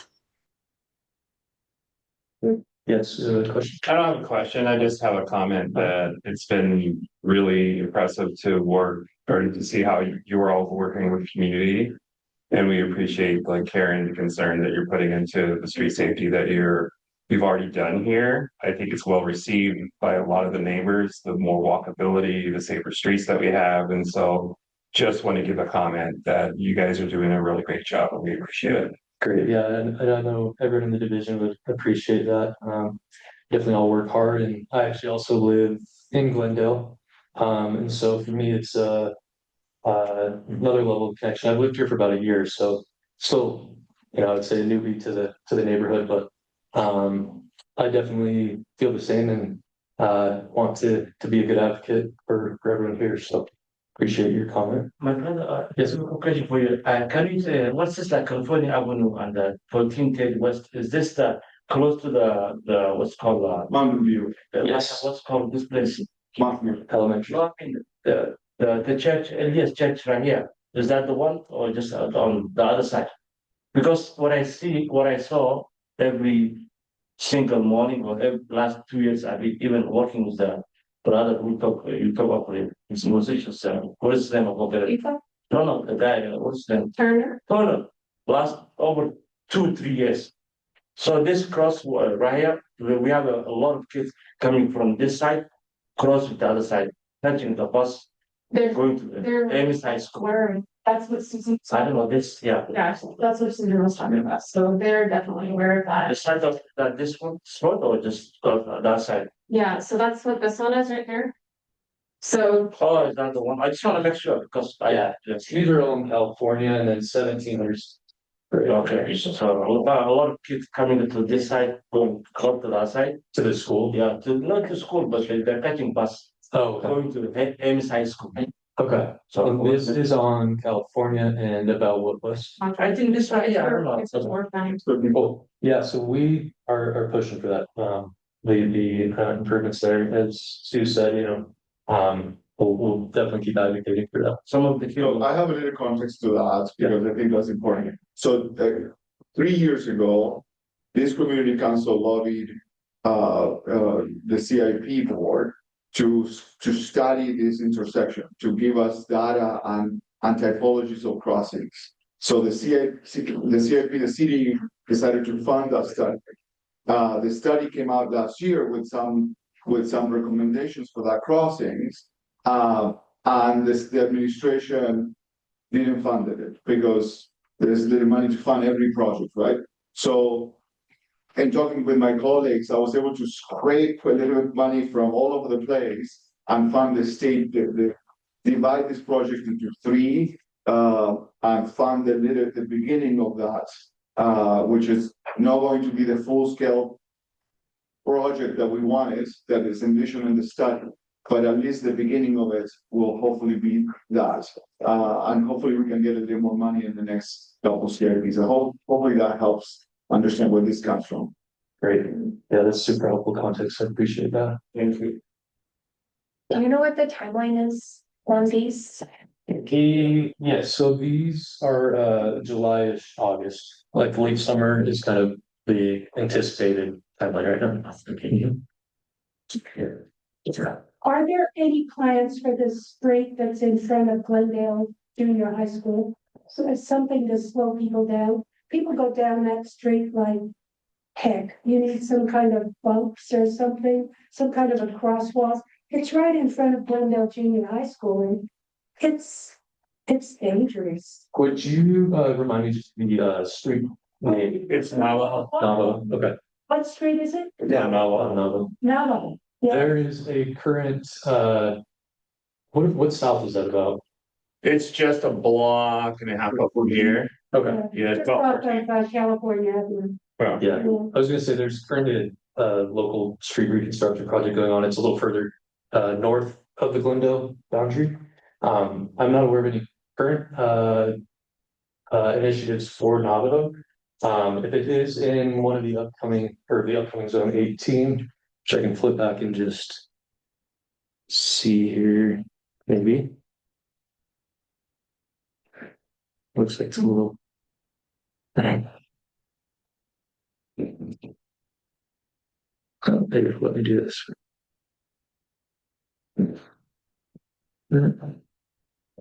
Okay. Yeah, so it's in zone 12. So there are some current plans here that you can see on the website if you use this QR code. You can see this specific treatment. So it does look like there are some There are plans. traffic calming improvements. And you can see those there's a PDF under zone 12 that you'll want to look at. What was your specific concern? Speeding. It's on the whole street. Oh, yeah, they go down that street like crazy. Yeah. There needs to be some bumps and some crosswalks. It should be more important than other places because of all the students. It's right in front of two schools, Mountain View and Glendale Middle School. So. Yeah, I definitely encourage you to look at the plan, and if you have thoughts and feedback on what we have out there currently, we'd definitely love to hear from you. Feel free to call us, email. We'd be happy to chat more if you have some additional comments. Better, just so I live over on 11th East and 11th South. So right up just right up the way. And it's been really interesting. The traffic calming around the neighborhood up there has significantly, like you cannot, 11th East was a thoroughfare. And so the roundabout with the whale definitely has slowed it down. But more impressive are there's like a combination of like speed bumps and something else along 13th South leading right up, like driving towards Uinta and Clayton and all that. I mean, you're gonna like ruin your vehicle if you go faster than 20. Maybe, I mean, and it's really been impressive, because I've lived there for 26 years. And it was like you were saying, like people just speeding through. And they're not really bad bumps anymore. They're kind of just this gentle, you just don't go You know, So these isn't are that like, they have combinations, I don't know what they're called, but it like. They dip down, and so like if you're speeding, you're gonna, it's crazy. I don't, it's an interesting design, but it really has worked. Good, yeah, and there are speed humps, which I would think most people can envision.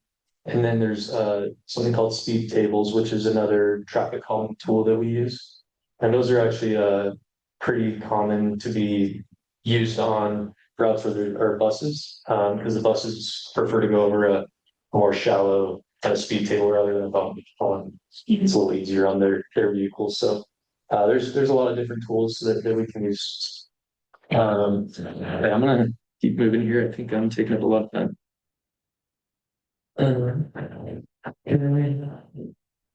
Cool. And then yeah, my email is here as well as a link to the Transportation Division's website.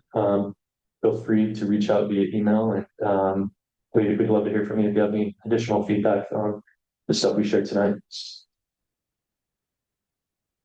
And I apologize, I forgot your hard drive or your flash drive. Only has one presentation. Okay, very, very quickly, do we have Maria, Guadarrama Lopez? Okay, all right, if you wanna come and give a quick, yeah. Awesome. Thank you so much for giving me some time. I have a loud enough voice, so I could have done it from the back.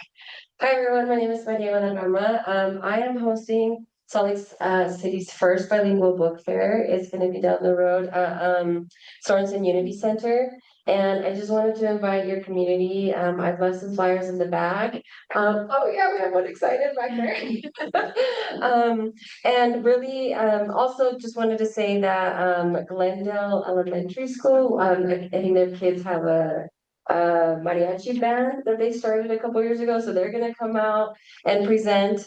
And then of course, I thank you to a lot of like the city grants. This is a really independent project. It's just grant funded. The event is free. We're gonna have a lot of different activities.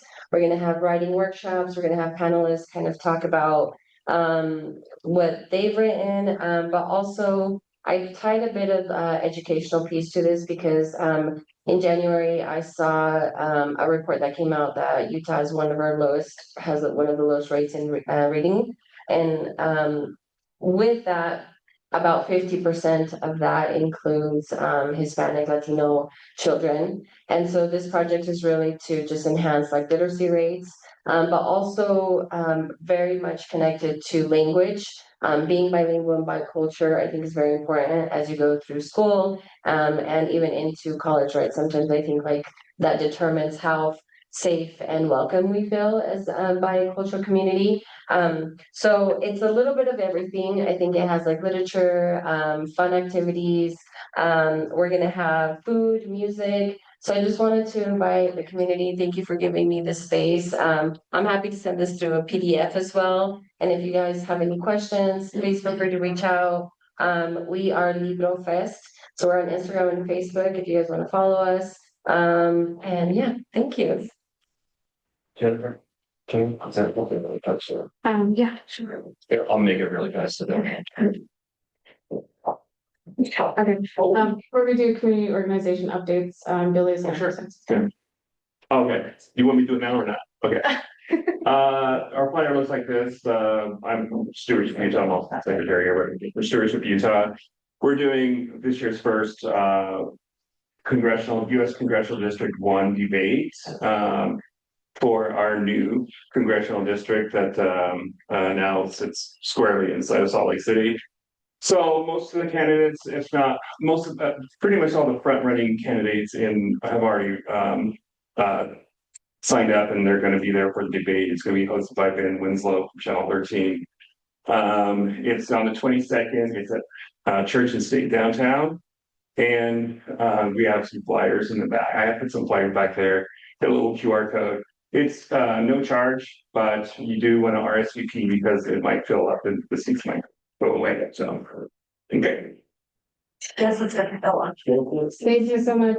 I don't think we have any of the community organizations other than our Glendale board committees here, so if Sarah, you want to take it away with arts.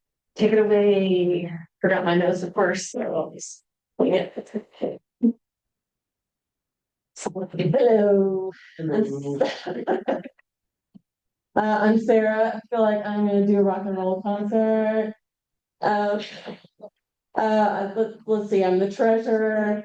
I head up our arts committee with Glendale Neighborhood Council, and I'm really focused on bringing more art here, whether that's public art or public art events. And one of the things we've been doing for 3 years now, heading into our 4th year, is Art at the Gardens, which is a really fun, free event that happens at International Peace Gardens. It's going to be next Saturday, it goes 10 a.m. to 4 p.m. There's going to be a lot of stuff going on. The event's been rather small the last 3 years, but this year it's kept growing. So it's really exciting, and I hope a lot of people show up. The mayor's going to be there. And we have, I don't know if you guys know it's called the Who Does, the big wooden sculpture that's over in the Granary District. It's a big wooden man. Anyway, the artist who created that is going to be at the event, and he's going to be building out a temporary giant wooden sculpture during the course of the event. So that'll be really fun. We've got, I think like 50 nonprofits, art vendors. We'll have music and dance on our stage, breakdancing. I could go on and on. But importantly, we are looking for volunteers right now. So the event's next Saturday. We have 3 shifts. If you're free next Saturday and you want to help us make this event happen, come up to me afterwards, and I'll grab your email. What else am I missing? I think that's it. Yeah, I just hope you come out. It's free. Everything is going to be bilingual. So we've got flyers here that are up in various places, English on the front, Spanish on the back. Yeah, if you have any questions, just come up to me afterwards. And I hope to see you there. Thank you. Thank you, Sarah. Last year was my first event and it was really cool. But I was doing some volunteering, so I didn't get to participate. I do encourage you to come out because it looked like it was really fun for everybody. And this event seems like it's going to be even bigger than last time. And also, I just want to say, Maria, is Sarah still here? Yes, you are. So we were talking via email, and our events are on the same day, but you could go to her event in the morning and then come to our event. Yeah, what time is your event end? 10 to 4. 10 to 4. Okay, we're gonna have live music at 4. So you guys. Okay, all right. So you guys have an extended day ahead of you. Okay. So super quick, I know we already touched on some of this. So we had a community roundtable on the 20th of March, and we had Susan Ludwig, who has been on the Zoom call, and we had Alicia from the mayor's office there. And we came up with a lot of good ideas. We had a lot of good discussion. And this is, if you were not aware, this is in part due to the 6-year-old that was hit with a double threat accident a couple weeks prior to that. He was hospitalized. And we already knew before that when this park was put into place, that the road crossing from the neighborhood to the park was really dangerous. So we've had a lot of support from within Glendale, trying to fight to get some kind of safety measures here. And SB 242 passed, that is making it a little bit more difficult. So one of my updates is that I did speak with the deputy director for, I believe it's District 2 of UDOT. And so she listened to a lot of what I had to say about safety issues within Glendale, and that included, and especially included 17th South.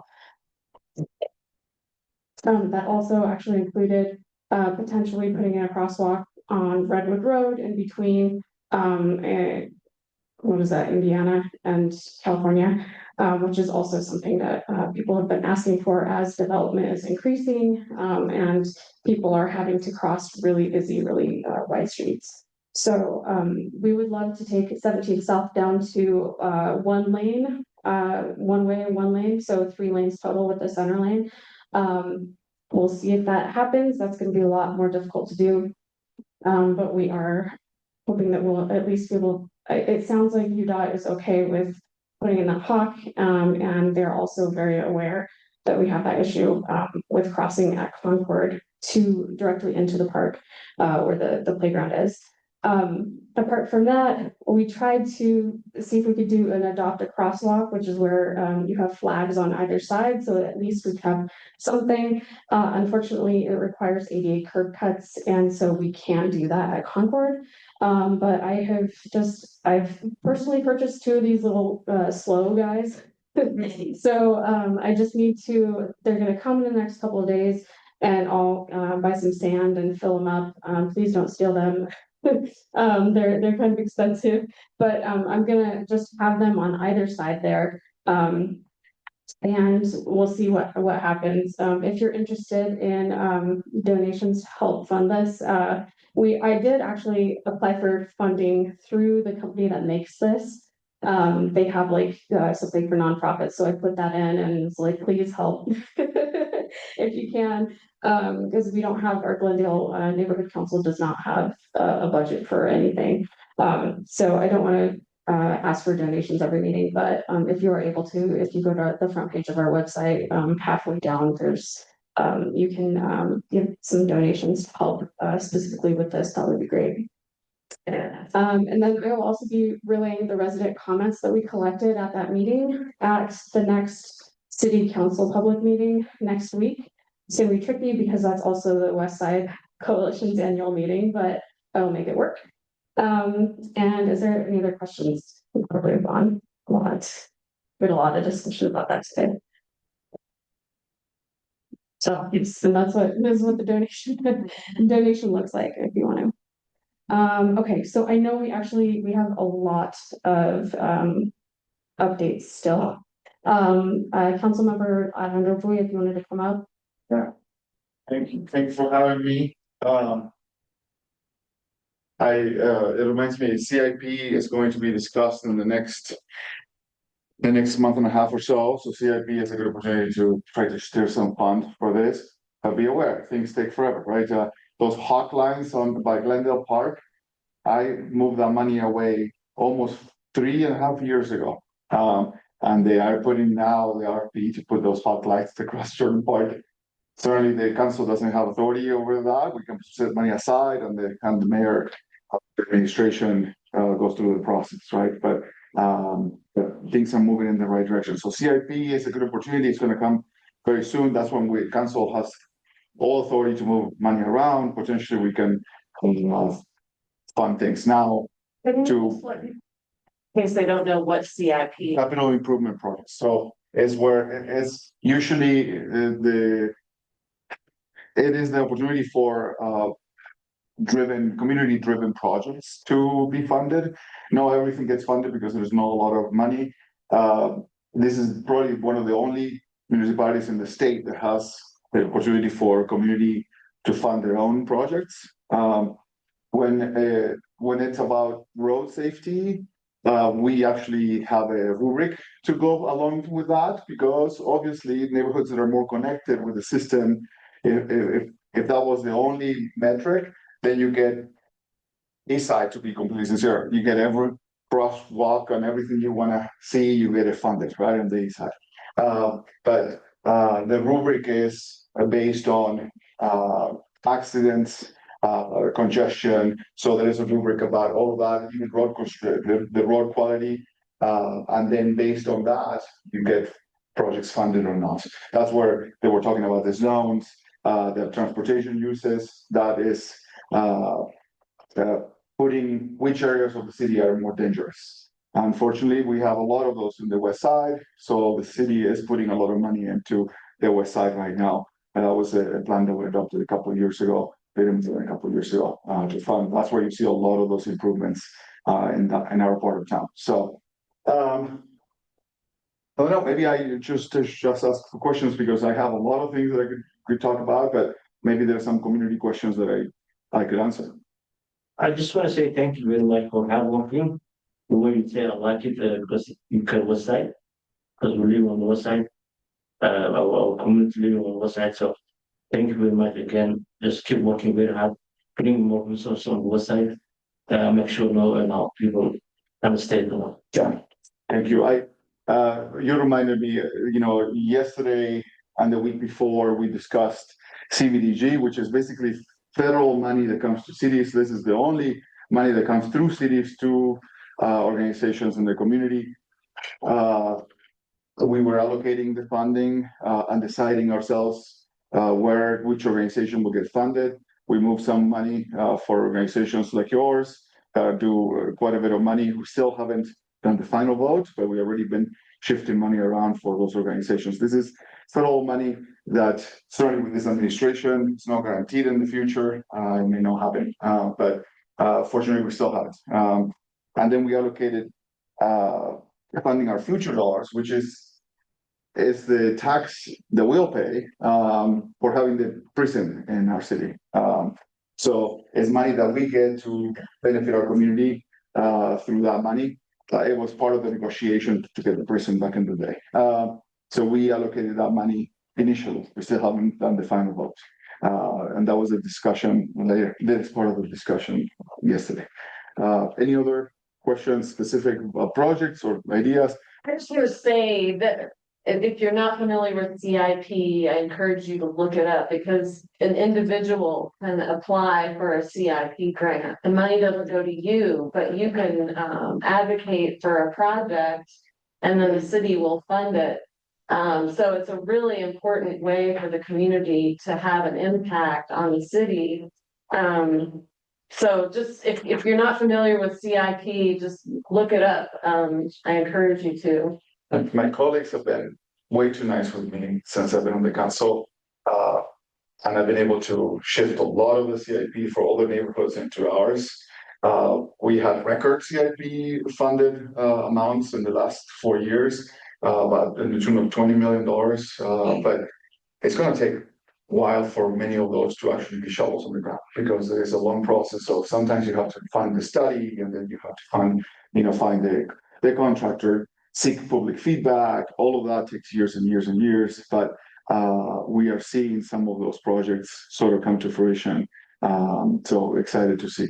Any other things though? Yes. I have another comment, not a question. I served on the CIP board. It's constantly underrepresented from the 2 districts on the west side. And so there is an advisory board of citizens. My experience is I served on a combined 8 years. My experience is it's just neighbors from different districts and everybody kind of just looks at the most need.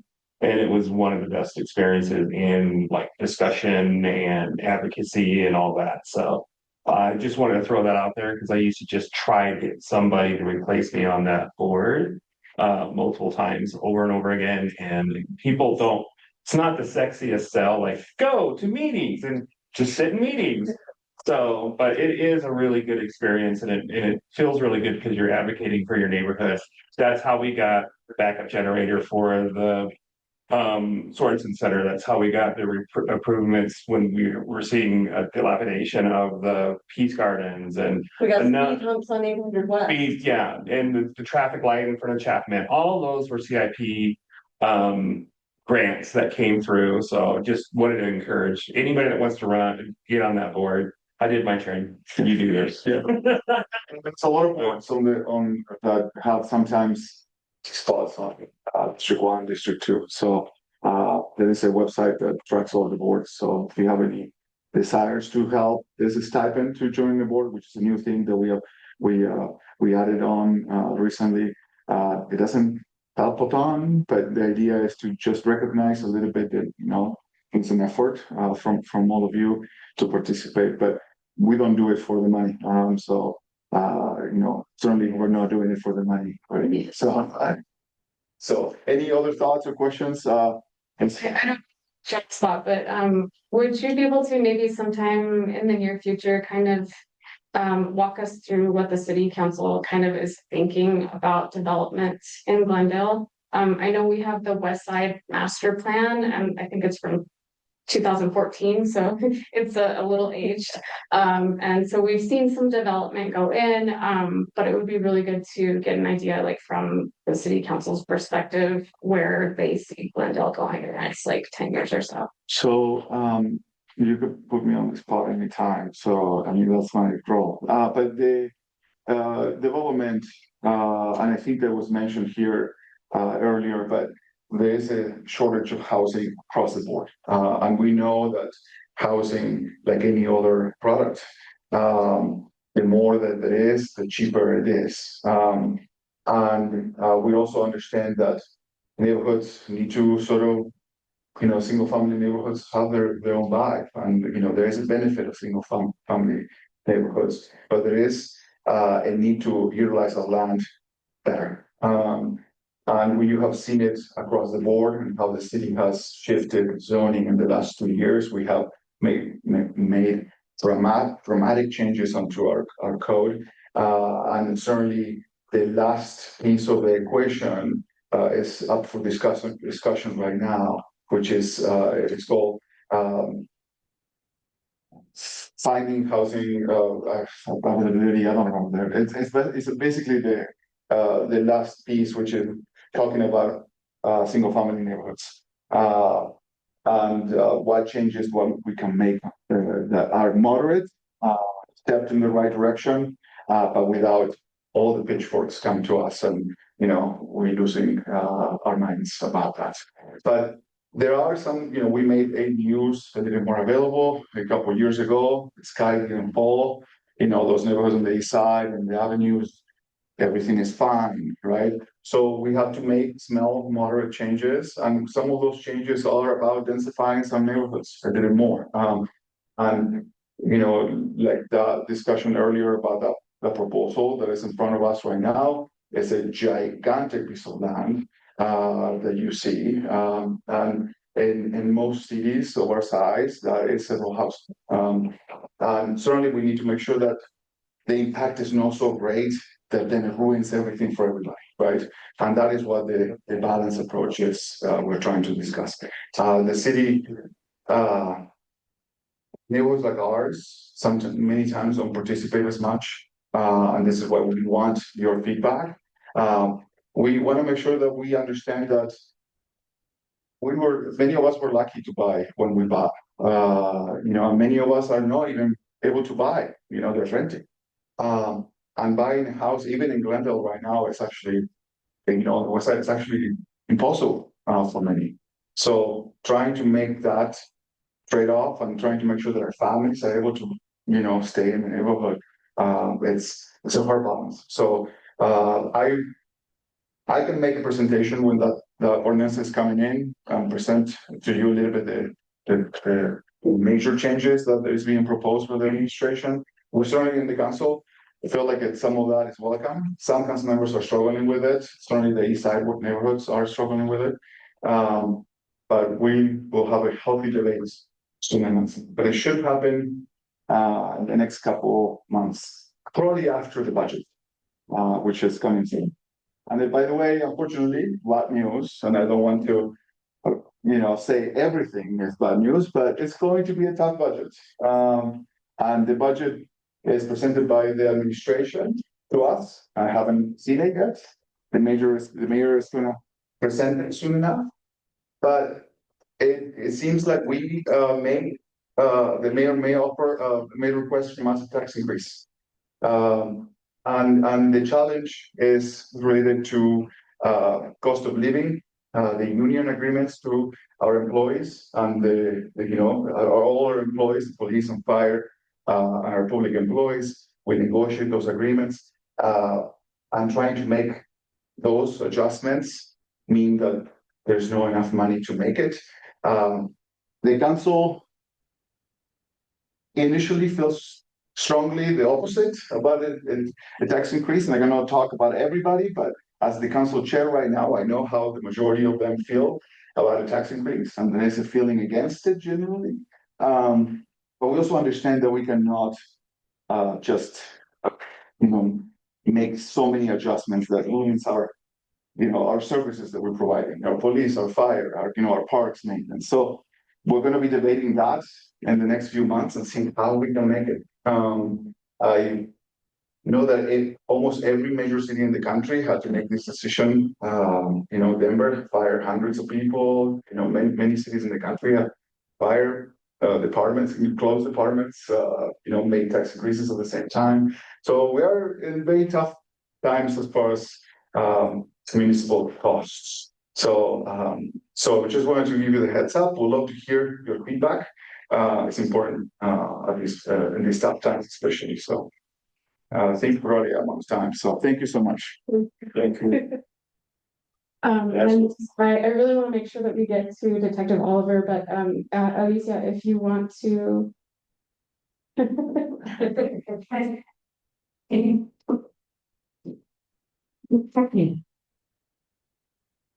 For everyone, good evening. I would like to not confirm or deny what Councilman Pui said about tax increases, so I'll plead the fifth on that one. But I will speak about the budget. Just wanted to start out with, some humor. So for those of you who have not met me before, I am Alicia de Leon. I am District 2, your community outreach liaison for the mayor's office, Mayor Mendenhall. And before I go into the budget tonight, I want to mention, because I realize that I have a lot of responsibilities and at times people don't know what I do because I juggle a lot of things. And I want to let you know that in Glendale, I've been doing 3 important things. The first one is being on a committee on, what is it, ACE, it's remind me, Arts, Culture, and Entertainment. And so I'm very proud to say that we supported the bilingual book fair or bilingual festival. So happy, I'm so elated. Please go attend that festival. You're also supporting the Art at the Garden. Yes, and also supporting in that. Thank you for, inviting me into supporting that process. And yes, the other thing that I wanted to mention is that I'm a part of a working group that it's in partnership with the Salt Lake City School District, with the library, which Patrick, I know I owe you an email. I haven't forgotten. I met Patrick, branch manager, and he invited me to do community office hours here. So I'll be advertising those soon. So thank you, Patrick. And so in partnering with the Salt Lake City School District, it's to support youth in the area and also administrators, the library. So we're meeting every other month to discuss how the city can, and also city council can, Councilman Boone was at the meeting as well, how we can support youth in the area. So I'm so happy that you spoke today because I'm going to be checking in with you. Thank you. So that's another thing I've been involved in. And I also attended the committee meeting about Glendale Regional Park, which I also owe you still the notes. And I owe you an email, Will, right? Yes. A lot of done. Yes. And actually, I was going to provide to Will, which I will do with you all as well. And I think if you can post it online, we have, so the city's attorney's office created a website for legislative affairs. And so it's a team of 4 and they track the bills each year, that's related or impacts the city from the legislature. And so they came up with a one sheeter, both sides is like a summary of all the bills that were passed, that were not passed, things that happened this year. I want to share that with you. I didn't bring it tonight, and that's the email that I need to send to Will. So forgive me, I've been ill, I've had a lot on my plate. It's just taking me a little bit of time to get back to you all. So yes, I am here for you all in service. Please reach out. And just to remind you that if I don't respond immediately, just give me a nudge because we try to keep up with, requests and case management. So for the city budget, so I'm just. I wasn't very good with okay. I just had to click this. Okay. Okay. Yeah, thanks. So we're sharing this information on the city budget just for you to understand the process and for you to be aware of how the mayor puts together her budget, how she prepares it, and then for you to understand at least the basics on how decisions are made. So the city operates through the general fund. It's the main account for operations. The city also has two enterprise funds, which is public utilities and the airport. So enterprise funds are like private companies. They have their own revenue sources and expenditures. They do not receive any taxes, but rely on their own fees and revenue to pay for their services, maintenance, and infrastructure. Now, enterprise funds do not subsidize the general fund, which the city operates on. The general fund, however, can charge the airport for providing services such as PD and fire.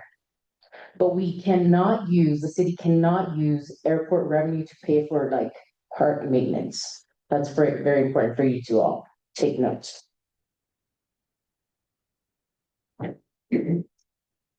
Okay.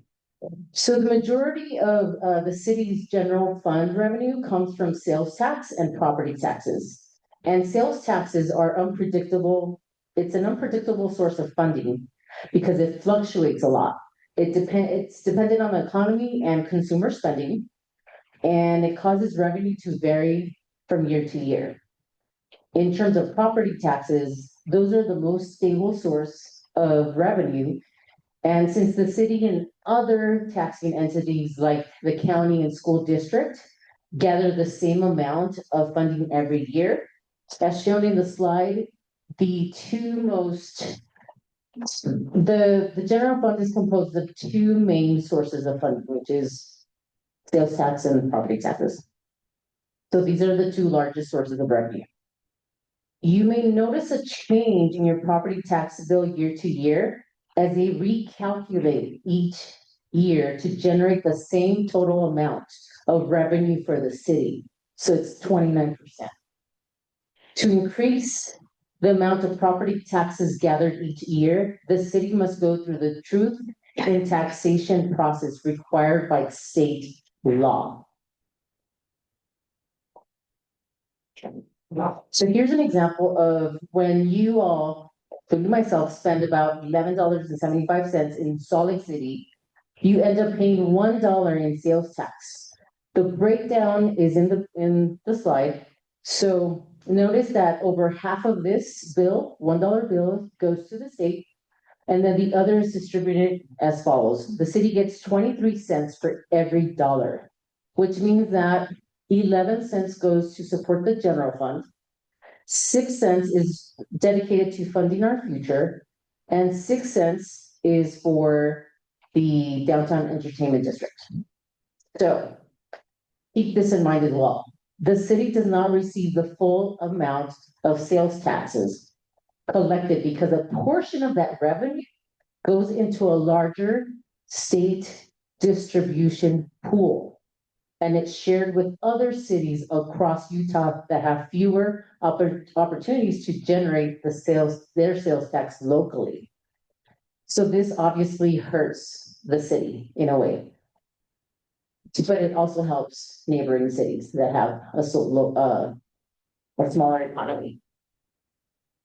What percentage was that one? The general. I think it's 39%. For sales tax, I think, do you remember? Is it 39? Right? Yeah. Sorry. That was, okay. Yeah. No, it's fine. Good question. All right. So, oh yeah. All right. Sorry, I have a lot of notes here in case you have questions that I need to respond to. So in this visual, you'll see how the general fund adds up and 40% of the budget is dedicated to public service, or I'm sorry, public safety. And so 20%, 26% goes to the police department, 11% goes to fire. And then we have a 2% combined emergency services like the 911 call center. So where I fit in is 1%, which is that little sliver right there on top. So part of the mayor's office is 1% of the general fund allocated for us.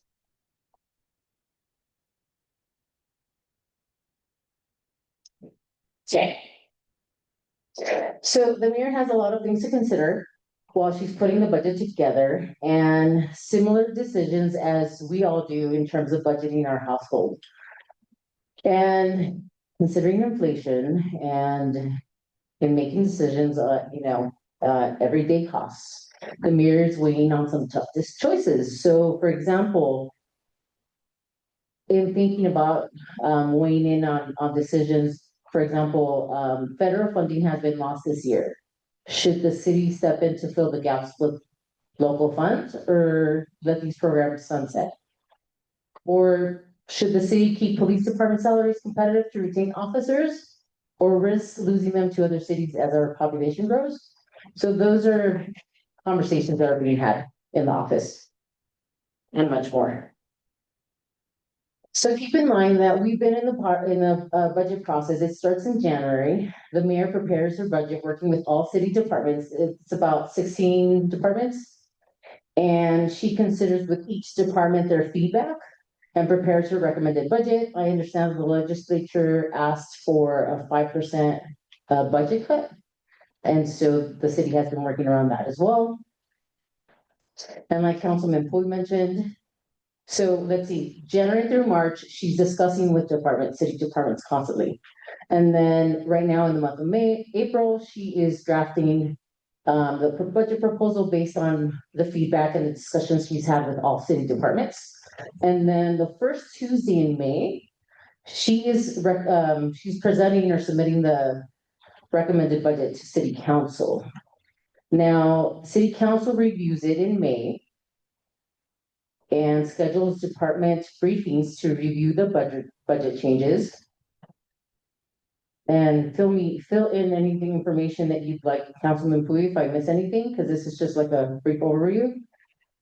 And there are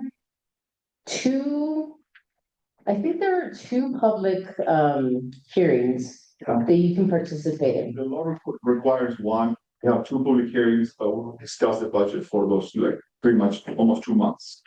Okay, so I have in my notes mid-May, starting the third Tuesday, City Council begins reviewing the budget. They hold at least two public hearings during this time so residents can provide input and ask questions. So I believe you could do it online, of course, which I heard from a colleague in City Council that they will be providing a survey and about the budget that you all can participate. So please go to Shape SLC, which is the communications information hub for the city. That's where you can engage and comment and get informed and participate and all that.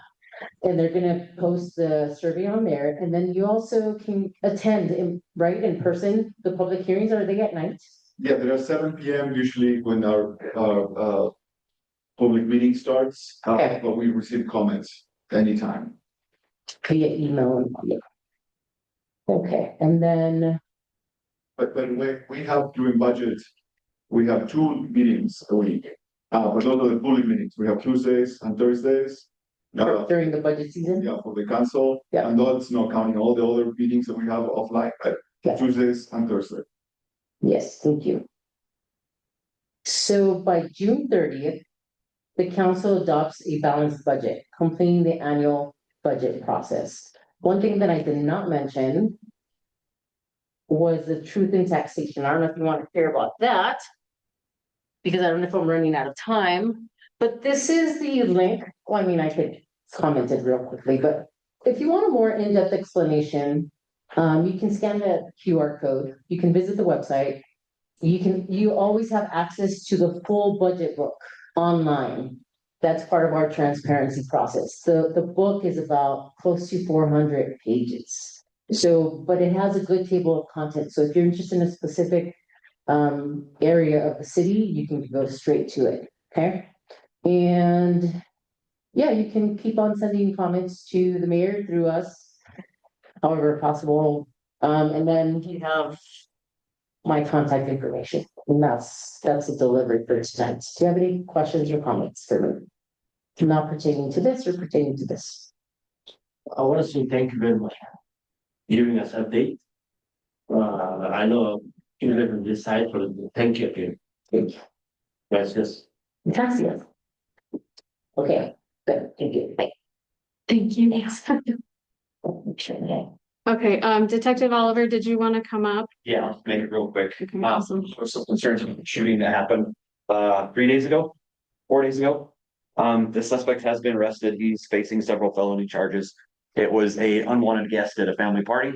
Our game detectives are investigating, so that has been pretty much, I don't want to say over, but it's in the court's hands now. So that's where we're at with that one. And then just a real quick update. We have a community, it's a police academy. I don't know if you've ever attended a community academy with the police department before. We haven't had one for a while, but there's one coming up in the next month. It's 3 hours a week, 5 to 8 o'clock on Wednesdays, I believe, Wednesday nights. And you get to go through the whole gamut of what we do, as far as you get to, you get a fun experience. We'll just put it that way, without getting tased and without getting pepper sprayed. So it is a pretty fun experience. And if you want to look in and register that, it's on on the SLCPD website underneath community engagement, community academy. So, and those applications have to be in by the next month, by the first of next month. So that was pretty quick. I think you're gonna kick us out here pretty soon, right? Yeah. So, okay, if there's any questions, you have my cell phone, just reach out, send me a text, and we can figure out. Any questions before I leave though? Brother, you said next month, right? For the Citizens Academy? Yeah. Yes. What is gonna be? What is gonna be? Is that the same main? Yeah, so there's a whole list. You can go through, it's like a workshop, basically. You sit through some classwork, and then you get to go and watch the dogs work, and SWAT gets to come and do a presentation to you. So you get to see the whole gamut of the police. That's 5 to 8 p.m. 5 to 8. And it's every Wednesday. Okay. So quote me. Thursday, my bad. Every Thursday. 5 to 8 for a month. Cool. Thank you, Detective Oliver. It has been a very long meeting. We're just gonna wrap it up, and I do have some additional slides of announcements. Come to the West Side Coalition meeting. It's April 21st. There's gonna be food and dancing. Other than that, I think I'm going to post the rest of the slides, so the rest of the announcements, just online, so that you can go through them if there's anything missing.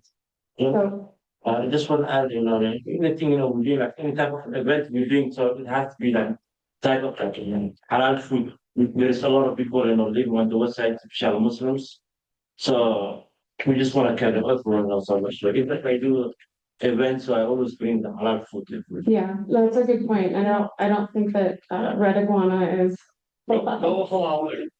Unfortunately, I know Turner has brought halal food. Yeah, I know, but I want to make sure that all the people have. Yeah. Okay. I'm sorry about that. It's probably, yeah. Okay, all right. Thank you everyone for sticking around so long. Have a good night. We'll